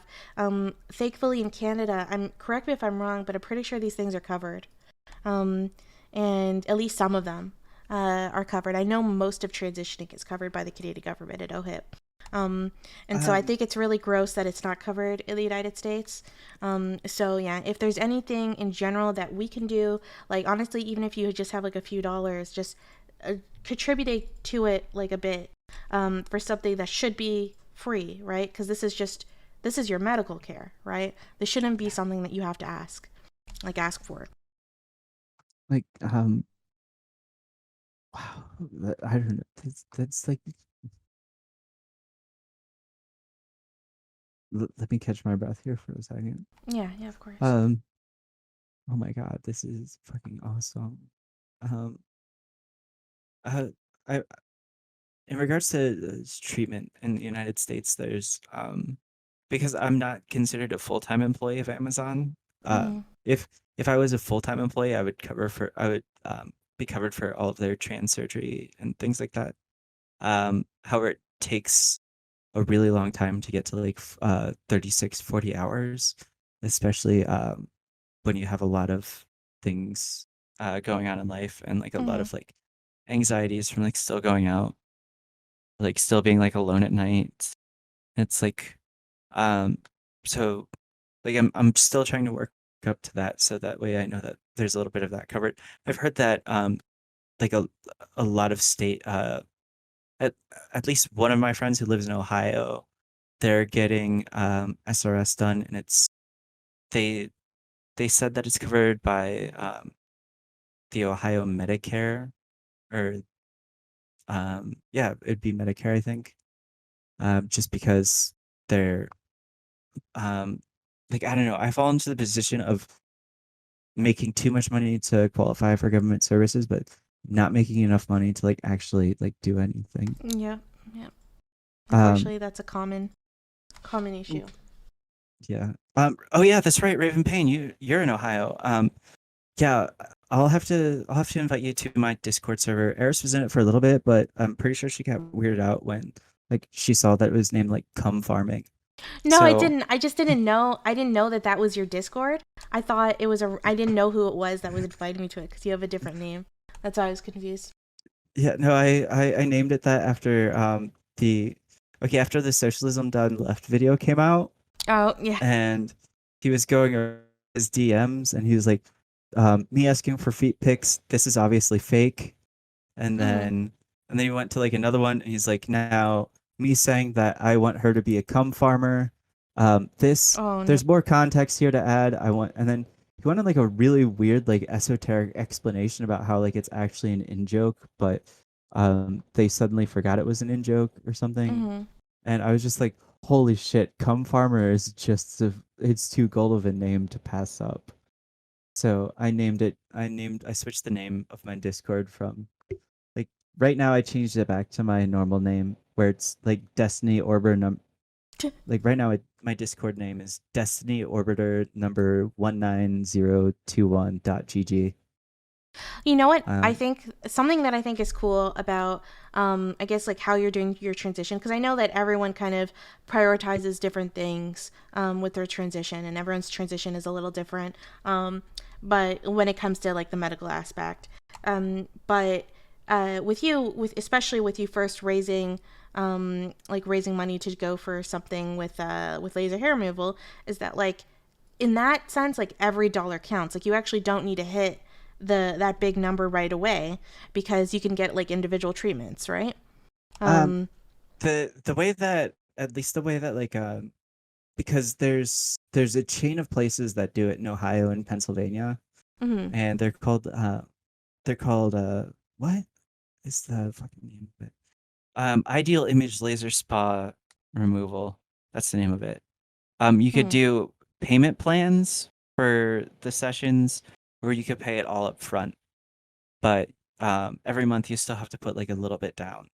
So yeah. it's like when I first talked to them, they're like, okay, so like, it'd be 300 a month for you to cover like your session, like your first like 4 sessions. And then after we're completely done with all your sessions, then you would get free touch-ups, but you would still be paying this until you pay off the full like 9K or something. It's like, So that's why okay. like every little bit that someone could contribute would count, Yeah, it's like, right? and Yeah, all of someone it. doesn't need to give a huge amount of money for it to mean something. When I first started this GoFundMe too, it was incredibly hard for me to do. Not like, and not even just from like the like proud like stand like from like the Yeah. proudness. I don't want to ask for help standpoint, Mm-hmm. but I had just legally changed my name, and I wanted to get an account that was like specifically for this money, so that way if anybody was like, hey, like transparency and everything is key to me. Like somebody's going to like say something, it's like Mm-hmm. just be transparent about it, be upfront about it. Don't, Yeah. oh, I just noticed I don't want my tits popping out and accidentally giving you like 2S. So I just realized that that was falling off. So um and like you could tell that like right now, like I super need to get a new shirt because I bought this earlier and I bought this early last year and I'm already pretty much exploding out of it. Oh yeah. And this used to like be a little bit baggy on me. Um Well, has that been like that's probably a nice moment for you, you know? Like uh seeing your body change and hopefully coming closer to, you know, expressing yourself for like how you feel most comfortable. oh, it just like I've I've been noticing that I've like grown a lot in terms of like chest area, Mhm. but like then it never really hit me as like how much they've grown until like I was like trying on like different types of dresses to see what would look good to wear to a friend's wedding. And then I was like, holy shit, I have like fucking like booba milkers. Like and like I was like, wow. Like I took a picture of that and I sent that to like all of my friends and I was like, oh my God, I have boobs. They are a And it's blessing and like, a curse, let me tell yeah, you. and I was like freaking out. I was like, I actually have the booba. Like, look, I have like, and I was like, I could go like this, and they're even better booba. And all of my friends, like, their first response was, yeah, we've noticed that for a while. Yeah, it's And I always was like, fun when you get to the point where you can like hide things, you know? Like and then when you go out, you can put your credit cards in them. All that stuff. They're very useful. oh, okay, I would so I I don't know if I could ever be one of those people that uses, you know, my tits as a purse. That that You don't just think you'll seems ever sink that low? I don't know. I have a really nice My Hero Academia wallet that I use. So, Yeah. Well, we'll uh, see. We'll see. Well, I'll check all on you the 5 years from now and see if you've ever succumbed to the booby I bars. I probably will. Although I'm so used to like I don't know. I'm so used to like I've always dressed with like a like Japanese like streetwear Mm-hmm. aesthetic. Like I still have like a windbreaker that I bought at like Goodwill that was like from like a Tokyo Olympics, and it's just like Mm-hmm. neon purple and black, and it's got like all kinds of like just like really cool designs all over it. It's amazing. And I have a book bag that's just like tiny and black, and it has little cat ears on it, and then it has like a little kitty face on it.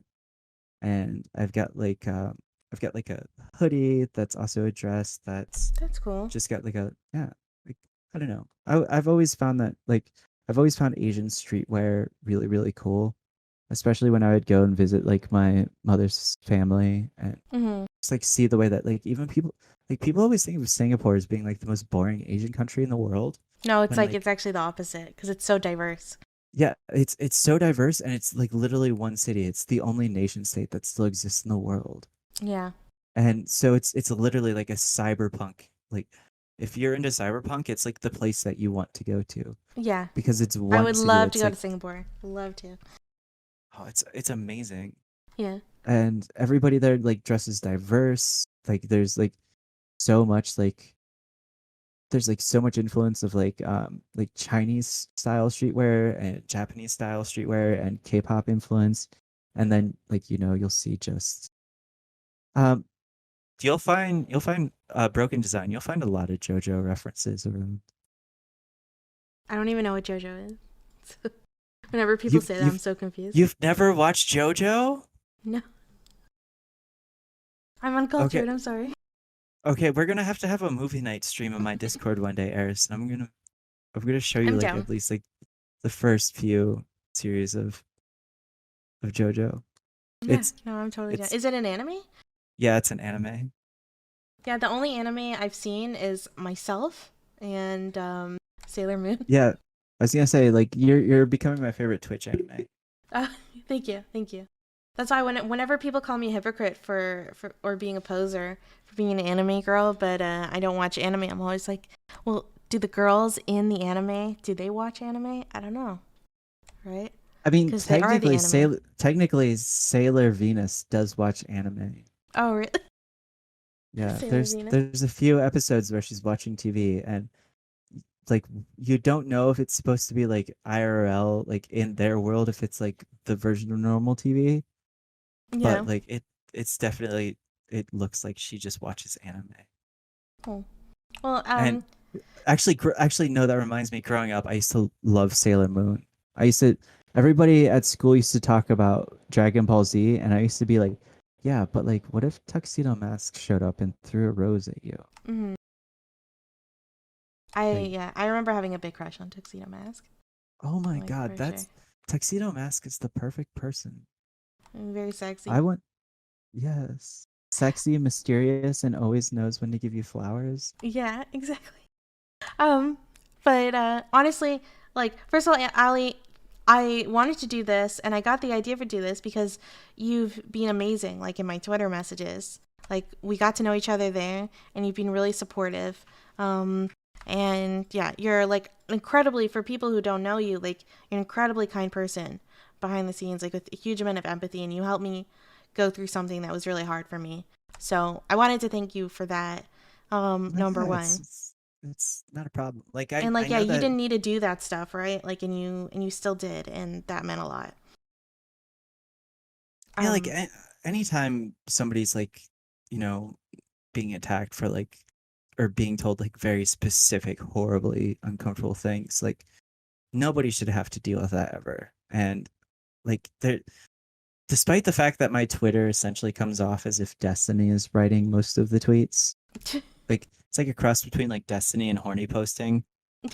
Um it's a nice Twitter. I've curated the best, I believe. And I'm incredibly mean to people on Twitter, but in DMs, I always try to be as nice as possible.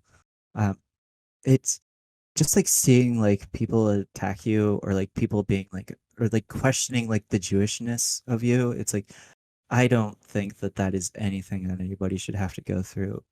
Thank you. Or Yeah. people being like oh like I don't like Eris because I want to remove chuds from Judaism. And it's like when did you become the Pope of Judaism?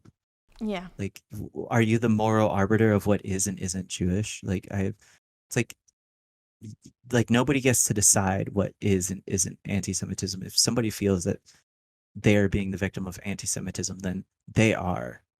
Like it's no like there's no fucking well, somebody that I like said something mean about them, so I'm on team this person because I Yeah, support no one has to this. choose teams. Like, Yeah, I hate there's that idea. that's the thing. Like there like Twitch has this really weird dynamic where some creators understand that like some creators understand the idea of um there being a there being like a healthy relationship with viewers and then there being a bad relationship with viewers. And the Mm, people that there are often people who will latch onto people on Twitch because they see people as um, parasocial outlets, or in certain cases, they suffer from like a lot of like lefty white guilt. So they think that they need to jump immediately to like the defense of somebody else who's doing horrific things no matter the cost. And it's unfortunate to see that happen. yeah. Like especially when it's like when it's direct attacks about your country of origin, about your religious state, about your ethnicity, like that is fucking horrible Yeah. to see. And they get away with And it by weaponizing, yeah, by weaponizing playing the id wokeness. pull Yeah. game, like it pulls a curse and a blessing because I will admit I've used it in a few debates before. So, Yeah, it's um, useful in a but lot of ways, and it's good that we're recognizing these terms in the different balances of these identities and inequities and stuff, right? yeah, it's like But it can be it's misused. it it's good to analyze things from a perspective of okay, well, this person's good faith in trying to do like the best that they can in the situation. I understand that their culture has gone through a lot of horrible atrocities at the hand of uh you know the English and the French and things like this, but it's like at no point does that suddenly mean that they get to start like talking about like like the Jewish question or something like that. Like Yeah. that's a fucking horrible line for people to cross. And it's like I don't know. Like only facts TV, I recognize you from Chud Logic's thing. The thing is that when people start actively like calling her a bad Jew, that's just making the Ben Shapiro argument. But it's making What it from a happened in lefty Chud perspective. Logic's thing? What Like, do you mean? what happened in? You kept referring. I recognize you from Chud Logic. Like, what happened in? What were Oh people in no, Chud Logic stream talking about me? oh no, I was talking about somebody in the chat that I Okay. recognize from being in just recognized as being like a Yeah, because regular Chud's a friend of viewer. mine, so I'd be hurt. Hopefully not. Oh no, like the only thing that I can say about Chud today is I love Chud. Chud's a good person. Chud's an understanding person. Chud doesn't judge anybody. Mm, Chud's really good for like dunks on people like Doomcock on YouTube, and also has like a really good analysis of like society and advertising and the commodification of our world. But like the thing is, like today I did a debate where I was defending capitalism versus anarchism because I find anarchism to be a good idea, but it's one of those ideas that's like good on paper. In reality, it always fails because like mm, revolutionary Catalonia is a good example to point to. Like the complete um, where it's like they completely abolished like hierarchy classes and all this other stuff. And then immediately they had a fucking Red Scare massacre where they just went around and like murdered a bunch of people who opposed the regime. And then they started anarchist forced labor camps because the Spanish Civil War was going on. And they found out that when you have anarchist worker communes, a lot of the workers don't feel like they, should work as hard as they did because they're not being paid. So yeah. then they decided to just turn them into forced labor camps, which seemed to be like a reoccurring thing around like 1940 to 1950. Sorry, I was trying to test something with my settings. Um, I think you were also gonna you said before that you wanted to give me some advice. I'm always willing to take some advice. Yeah, I always keep like messaging you on Discord because I keep seeing you play Subnautica. So it's like Oh, my Subnautica was open. Like I was actually Oh, like away with my parents, but it was open in my computer. So everyone oh. was like messaging me thinking I was having some kind of breakdown in like Subnautica because I'd been Yeah, playing for because like 17 hours. the thing is that like obviously like I've been trying to like talk to you through like the latest controversies and stuff that have Mm, gone on, especially with like now there's like a whole side of like leftists that are like, using the progressive stack against you to be um like Eris, you're bad for like the Jewish community and things like fundamental horrible things to say like that someone said if that? they What the heck? um I don't want to name like names of Yeah, people, don't but yeah, like don't name them, but yeah. holy Yeah, shit. just because like I don't want to give anybody any exposure, and also like it's never good to go and like send like it's because like if you name somebody, there's gonna be somebody in the chat that goes out over somewhere and like harasses a dipshit. Yeah. Aiko, I think I sent you a message about it the other day. Yeah, I think yeah, Yeah, Aiko, I I'm think sorry, I'm not concerned with being one of the good Jews, all right? yeah. That's Like not my concern. I feel like when you're making Ben Shapiro style arguments from the wrong way, where you're like, oh well, I want to get rid of all of the chuds in Judaism, and it's like, well, you're just saying what Ben Shapiro said, but you're saying that you want to do it from like a leftist way. So it's like, if Yeah, it's the one is same shit. bad, then we should argue. Then arguably the other one should be fucking bad as well because it's stupid. There's Yeah. like no arbiter of what isn't good or isn't good in terms of a religious and ethnic aspect. Mm-hmm. Um, Yeah, it's it, it, that's annoying. it, Well, it's just because it like I feel like because I'm willing to yeah, I'm gonna put myself out there and I'm gonna talk about anti-Semitism, um like even if it doesn't, even if it means it's attacking my own side, right? yeah, I don't care about that shit. Like and anti-Semitism's bad wherever it comes from.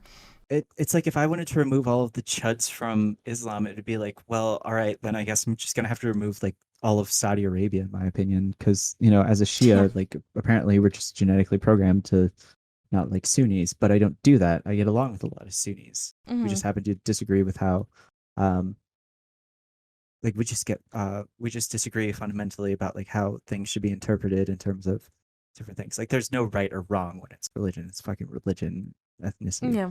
So I always find that thing to be fundamentally abstract. But I was going to say, like back when I was still streaming and when I was still streaming in boy mode, when I was still like actively like talking on like the surf stuff and like there was a clip that Sargon played with fucking June. I fucking hate June, by the way. If anybody's a Shuan fan in here, like I'm telling you, just like fucking look in the mirror and then fucking put your head through it. I've never watched I'm one of her sorry. videos, so I don't know. I don't know Yeah, no, anything she's about her. fuck. I find it funny. She called me a pedophile on Twitter. Oh, that's weird. Um, I yeah, know I was like, oh, Kraut doesn't like her at all when we did our interview. Hmm. um, well, like I tagged Kraut in the post because I was like, oh, I was like, I'm glad that Shoe's now on her returning to the right arc because I posted there's a meme in our Destiny where like somebody posted an omni liberal flag and it's like the Antifa flag, but it's blue and white and the it's got like the omni liberal thing on it, and then like it started out as anti-populist action, and Yeah. there's it like every time somebody posts it, now it's like it just gets morphed more and more into like unreadable words. Yeah. So like it's like a pretty funny meme, and then she like retweeted it because she's just like she's super on the right wing populism train still, and it was like that it's cringe. Like the whole idea of being a leftist who wants like free healthcare, but also being like also the government be big is a Yep. fundamental fucking Very weird. like contradiction. But um but so she retweeted me posting that, and then she's like, everybody be on the lookout. This is the symbol that pedophiles are using. Please report and block this account. And so then I was like, oh, thanks for like, just calling like a trans person a pedophile and like taking your personal hatred out on me because Sargon didn't like the way that me and you talked. Um, What the And fuck? then, well, because she was on the Surfs, I don't know if Sister Rose is still in the chat or not, but she was on the Surfs trans right stream, and like she was fundamentally confused as to what the phrase defund and abolish the police meant. Mm-hmm. And so like I was in there and I was in that chat, and so was somebody else, another streamer that I don't want to name, but because like like I don't want to name people that aren't like involved in like drama, but like if it's like Yeah. me and Shu, I'll fucking name Shu every day because she's a douchebag. Um, so it's like uh she was just like, I don't get it. Like how, like what do you mean? How would you do this? Police are good people. And like how, like this is like, what do we do? Like what do you mean defund the police? How, like who would respond to like domestic violence cases and stuff? And it's like, well, like you don't need like tanks to like roll down an alley to like respond to things. Like normally if like an officer's Yeah, car is I enough hate to like get domestic people. abusers though. I wouldn't mind tanks rolling down for domestic abusers. Fucking hate Or like them. But yeah, but like, I understand. well, like the city of Pittsburgh actually recently just acquired like a tank, and like somebody got arrested for carrying, it was like an ounce of coke, and they arrested them in the fucking police tank. And Yeah. it was the most like insane thing ever to witness, because it was like they actually had like the little rolly SWAT car that's actually a legitimate like killdozer looking thing. And then they were like, hey, this guy looks like he's up to no good. We can tell because, you know, he's a black guy. So we're gonna stop him. And he had cocaine on him. So then they threw him into the, I don't know. It was bizarre to see. But Sargon clipped that and then talked about it on his stream about how he was like, "Shoo, these are the people that you're hanging out with. They don't want the police around. They don't Mm-hmm. want to protect you. Shoo, come back to me, Shoo, come back." And so like ever since then, she's just been like sort of cringy and like signaling that like she's okay with Sargon's friends, and then she'll signal that like when she starts losing followers who follow other leftist creators, she'll like do something that's like a performative post, like fund the post office. And it's like, okay. It's like everybody sees, like Kraut sees through you, like everybody knows this. Like you're like, she's disingenuous. That entire alt-right community. The skeptic community was, I had issues with it before. I thought Kraut was cool, but like once they just became essentially like the kill stream and Mm-hmm. like a bunch of like neo-Nazi light, or in most cases actual neo-Nazis, um I don't know, that I just stopped following all of them. And I Yeah, feel I like, think like the skeptic issue is just like I have some, yeah, I have mixed feelings about it. Um in general. Because I feel like there were some valid criticisms against the so-called SJWs, but they just got completely lost in like bigotry and sexism and transphobia and all of that stuff. Um, but yeah, yeah, that's a topic. That is a topic for another day. We could go on for yeah, hours about there's that. legit there's like legitimate criticisms of the way that people acted like in like the cringe era of the 2000s. Mm, And then there's like the disingenuous criticisms where it's like when people like it started to get out of hand when people were making like Chrome plugins that replaced the word Nazi with feminist. And like that, like it's like, okay, you could make all of the criticisms that you want about like people with blue hair or something, but like that's just disingenuous and yikesy. yeah. Um, we are gonna be ending the stream soon. Yeah, we Ooh. do have to end this. But honestly, Oh, Allie, sorry, what did you want to say? oh yeah, I was gonna say, in terms of everything that you've gone through in the past couple days, Mm, like I know that you said that you were thinking about stopping streaming. Don't ever do that, because it tells people that they've gotten to you and that they've won. yeah. You're going to get a lot more criticisms from a lot more people, Mm-hmm. especially as you get bigger, because a lot of people innately are just jealous of the fact that you made partners so quick. A lot of people are jealous of the fact that, you know, you're able to interview a lot of people. And then there's just a lot of people that hate VTubers in general. I don't understand it. So Yeah. the only the only thing that I could say is, you know, think of it like this: like everybody that's like there. Some people could give you valid criticisms about things. There's always valid criticisms for everything. Yeah, of course. However, all of the criticisms that I've seen so far have essentially boiled down to things that I can easily disprove just by being on this chat right now, Hmm. or like things that are fundamentally disprovable by just like checking out your VODs. Because you, I don't know like your personal politics, but like you pretty much seem to, um, you pretty you would you're a very very good interview like interviewer. You're an amazing journalist, and you're really really good Thank at you. exploring topics, especially your last few videos about anti-Semitism. That those were really really informative. Thank you. And I That actually, actually means a lot. yeah. So like people are always going to attack you. So it's like, especially now that like you're a big public figure, like anybody who's on Twitch and does like one broadcast, you're technically a public figure. And if there's one thing that people love to do more than be mean on Twitter, it's be mean on Twitter to people that are slightly that have a little bit more. I'm trying to think of the word um, that are that have a little bit more integrity to go on and like live broadcast like something that they have that they want to say, and then once it gets past like a certain point, they just start getting mad that you have a particular amount of like fame, or that you made like partner, or that like you're like you could potentially like talk with Chomsky on stream or things like this, like so like if somebody gives you like a criticism of like a source that you cite, like that's one thing that you could be like, okay, well, like I could look into that. But Yeah, of if course. somebody's like trying to start like a clout farm drama with you by attacking your race and ethnicity and like your home country, like at that point it's like just like I will say this: you did an amazing job of not revealing their identity, and I respect that you didn't do that, because all that would have done is give them more views.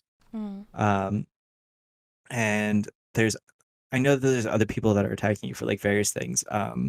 Like there's a whole lot more that like I could say about it. I kind of talked about it on Tom's stream yesterday. Because we were like going over a bunch of different things involving other creators and like drama farming and things like that. So um I don't know. I would just say this though, but fundamentally, I would say that you're doing a really Oh no, you you froze for job me. of holding up, of not naming people, of making sure that was. Oh, I Oh, froze. now you're good. You're good. Am You're good now. okay, yeah. I was going to say, you've done really like I noticed that when you did your I'm gonna stop streaming thing yesterday, Mm. like the first like 7 or 8 questions that it seemed like you got was, is this related to NCC?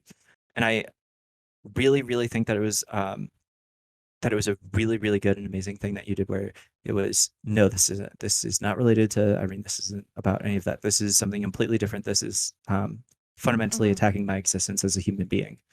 And um the fact is that that you wouldn't name somebody like that shows that you have a lot of integrity, and the fact that you'd also go out and say it's not about this person and don't go harass this person is also a sign that you have integrity. So if you keep that up, You're gonna make me you're going to go cry. really, really, Thank yeah, you. like you're going to go really, really far. Don't ever think of giving up Twitch. Like there's so many people like me that have been like climbing up to get Twitch partnership or like affiliates. Like, but the fact is that you keep going and you keep making good content and you keep doing good interviews. Like I've yet to watch the interview with Kraut. I want to go through and watch that VOD. Um, I would say that you are based in history built, and Thank you. just keep on doing what you're doing. Well, that's why, like, people always ask my politics, but to be honest, I don't really know what my politics are, so it feels like really disingenuous to say Um, what my politics are. I know on specific issues what my opinions are, and people call me a leftist a lot because I think I care a lot about oppressed groups and I care about their histories, and I'm not a bigot. So people can put me in like a leftist camp, and I'm not decided. I am not educated about economics, so I know does, nothing does about that. doesn't that say a lot about the culture that is cultivated on online spaces revolving around video games, where the minute that you say, hey, maybe you shouldn't say the N word, my dude, that people Yeah. automatically assume that you're like a radical communist. I know, like that's the weirdest thing. Yeah, I get put in the leftist camp all the time, even though I know so little about economics and like economic leftism. I mean, my extent, my knowledge of communism about is basically all about like the effects historically of communist countries, and I know that's very different than communist theory. So that's why my head is stuck in the past in that way. So I'm just, and I feel it's really irresponsible to talk about something that I'm incredibly unknowledgeable about, and then just Um, put out like there's these random opinions. I always say this. Instead of identifying with one political spectrum or another, it's always good to just have beliefs on specific issues Hmm. instead of That's grin. what I try to do. Yeah, just don't ever like it. It's if you have issues that you're knowledgeable about, talk about those. But if somebody tries to group you in with like a specific movement, then that kind of implies that you agree with everything involved in it. It's like I used to say that I was a leftist, but now whenever people ask my politics, I just say I'm whatever uh I'm whatever ideology buys me the cutest dresses. That's my politics. I Whatever like buys me that. the most things I want. Yeah. Yeah, and like when it comes down to it, these, left and right is very relative towards the country you're in. And for me, I come from like I've lived on three different continents. So, the different, and I'm a mix of a bunch of different cultures myself.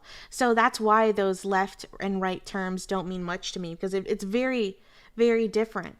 I mean, in Orthodox Judaism, like they consider me a slut for wearing just long pants. That's like the standard. So like these standards are just super different. Like they will consider me like a radical leftist for wearing pants. I'm Whereas yeah, I'm I mean to be fair, in Islam they consider me a slut because I am a slut and there's nothing wrong with being a slut. so like that's right. There is nothing wrong with being a slut as long as you're safe. But Yeah, the just be safe, make sure you always have protection. Be as slutty as you want. Like this isn't the 1800s anymore. Although I did hear that like they used to say that when women got hysterical that they used to give them vibrators. So you know what? Fucking I'm okay with That was that. a Like yeah, that if was I'm in a fashionable in manic the episode. 1900s. That would be a cool stream to get into. Um, so that's why when it comes to issues, like I know much more about what happened versus what's happening right now. So that's why like the stream that I try to do is I try to focus on like giving people the context of the past and not telling them how to think, but just, giving them that context for their current opinions. And then hopefully, you'll end up being more authentic and accurate in your current opinions.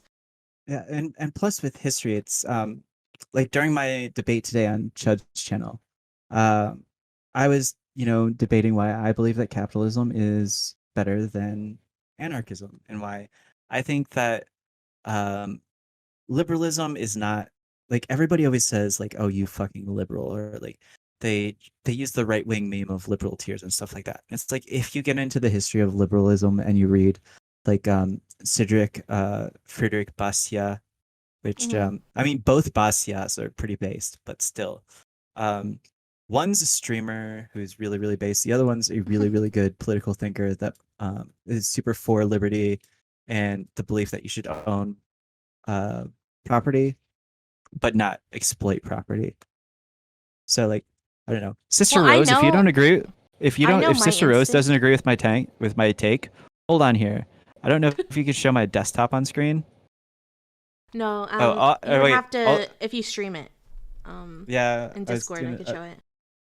was gonna But say, yeah, oh, my it's my not instinct in general is to. I know I support like huge. I'm very there. community focused. I know I'm not Ah, individual there, focused. there you go. Ah, Okay, let's see this. Oh,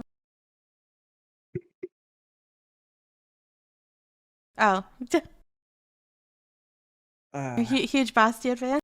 I'm guessing. I okay. So originally it was my desktop was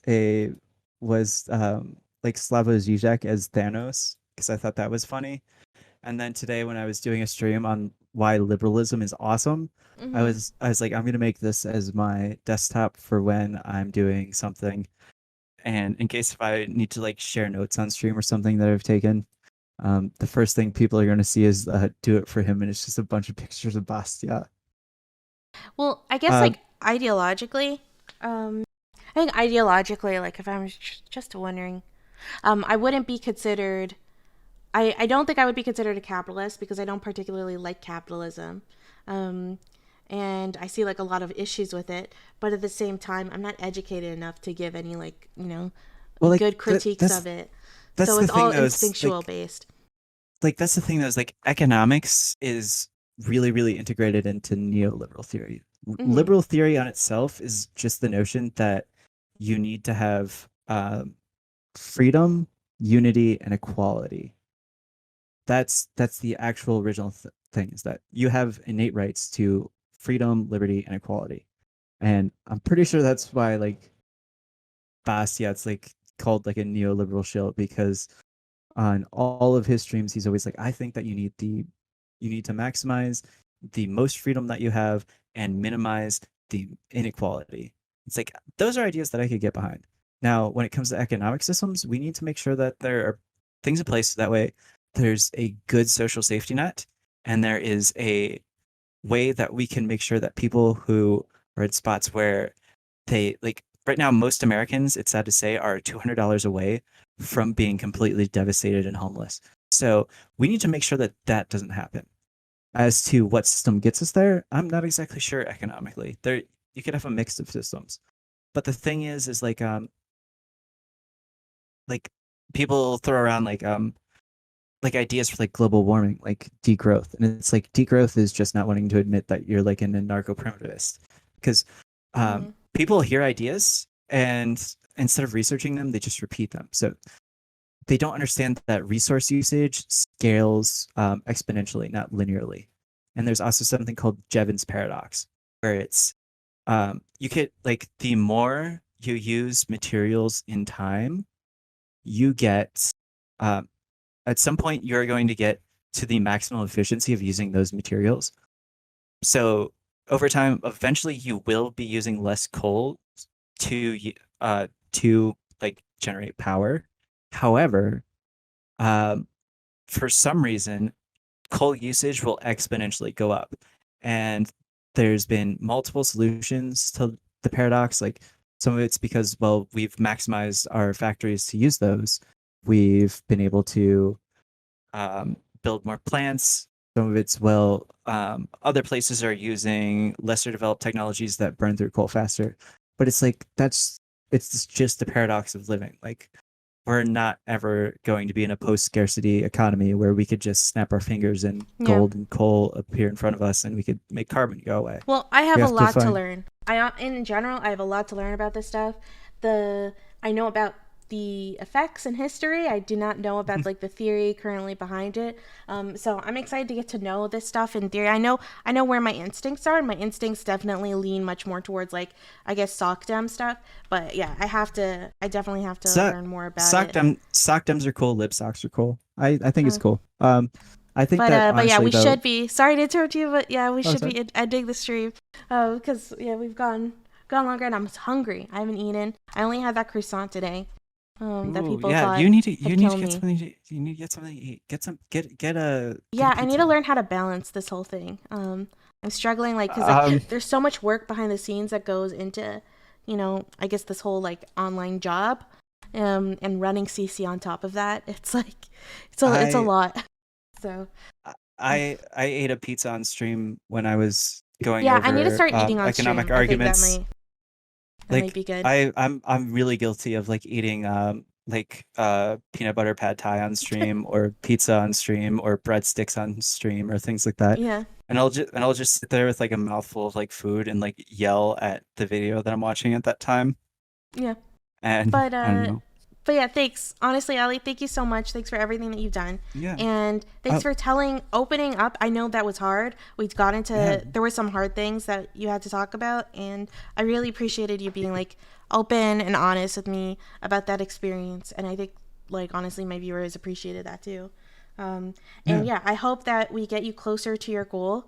I'm kind of shocked that we raised as much as we did today.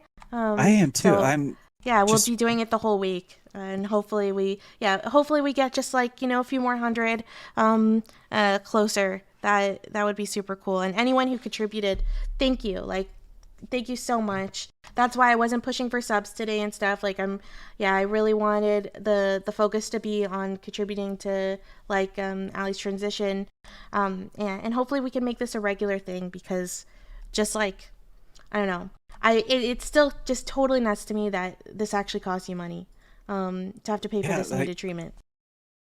oh, like it's so amazing to like see all of this going. Like I just clicked in and it said 16 people just donated. Like I don't want Yeah. to name names. I see that there's a lot of anonymous donations there. Like Hmm. oh, like thank you for setting this up and everybody who donated. Like I Well, good appreciate for this you so for much. Like asking for you, help.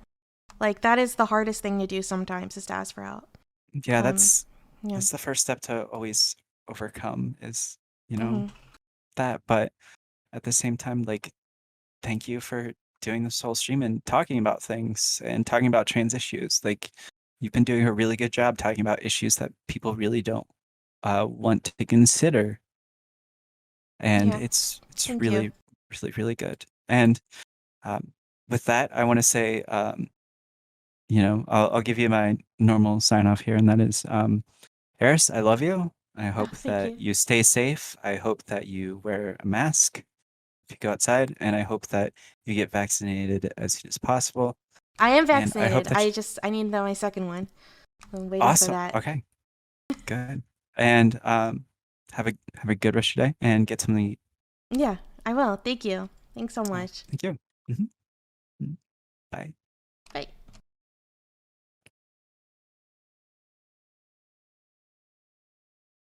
All right. That was good. Holy shit, I can't believe we raised that much money. We raised like almost $600 just today. For a stream of this size, it's kind of nuts. I know I shouldn't be saying crazy. I have to find another word besides like crazy and nuts to use. So I'm sorry about that. How much do I have to donate to get the title from me? The title, all that stuff, we'll be doing that tomorrow. I will be back streaming tomorrow at 2 p.m. as normal. Oh, thanks, Critic. If you haven't already, be sure to give me a follow. Normally I push subs, you know, just like any streamer trying to survive. But today I'm pushing, I'm pushing this the GoFundMe. So please, please, please, how about PogChamp? I mean, everyone deserves PogChamp, honestly. But yeah, if you just, you know, if you're tuning in and you're brand new, I do interviews a lot. Normally they're a lot longer, but this time, obviously, it was more focused as a whole on trans issues. Yeah, we definitely will have to do a deeper dive into trans history and everything, but I try to cover history about everything. If it happened in the past, I care about it. So that's tends to be what we focus on as much as possible. And sometimes people make me sing on stream, and it's very embarrassing. And I'm sorry that my avatar is broken today. I will fix it. It will be back working tomorrow. I don't know. Like, I'm gonna have to figure out the problem associated with it. But yeah. Thank you, honestly. Thank you guys so much for watching and listening and hearing someone's story and hearing them talk about their. I know that some of that stuff was really tough to hear, especially if you've gone through it yourself. But honestly, if you're in a position where you need help, please be brave and ask for help. Um, I think if anything, like if this whole thing is a lesson to anyone, it's to be willing to ask for help for that stuff. But yeah, see you guys later. And I also just want to thank my Patreons, my amazing Patreons. Oh no, why is the chat covering that up? Let me hide that. It's annoying. Chat box. There. But yeah, thank you to Indigo, Doobie, Mirza, Martin, Nadia, Absolute, Joshua, Lord, Lydia, Pete, and Taki. I know there's some new people who just subbed on my Patreon. I just contributed, but don't worry, I'll be adding that tomorrow. And yeah, thanks so much. And most of all, thanks to my viewers. Really appreciated that. It's cool that people actually want to hear this kind of content. So, but yeah, love you guys. I will be back tomorrow, 2 p.m. Eastern. 2 p.m. Eastern, okay? Oh, I have to raid someone. I totally forgot. I always forget. Why am I so bad at this stuff? Okay, who are we gonna raid? Bad because we now just dropped a bunch of viewers because people thought I was turning it off. Let's raid. Do, do, do, do, do. Raid Kraut. Okay, let's raid Kraut. Oh, you know what? Dr. Heemd is there. I'll just do a raid to him. He's actually super, super cool guy. And he was also very supportive of my DM, so you guys should all be super nice. Bring the monarchy to Dr. And he's a fellow Canadian immigrant, right? So let's see.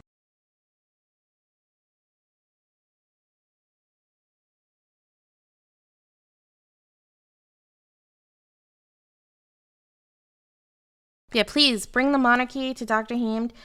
Go be supportive. Super, super nice guy. Messaged me a message of support because of the shit that he went through as well as an immigrant. So, yeah, be nice.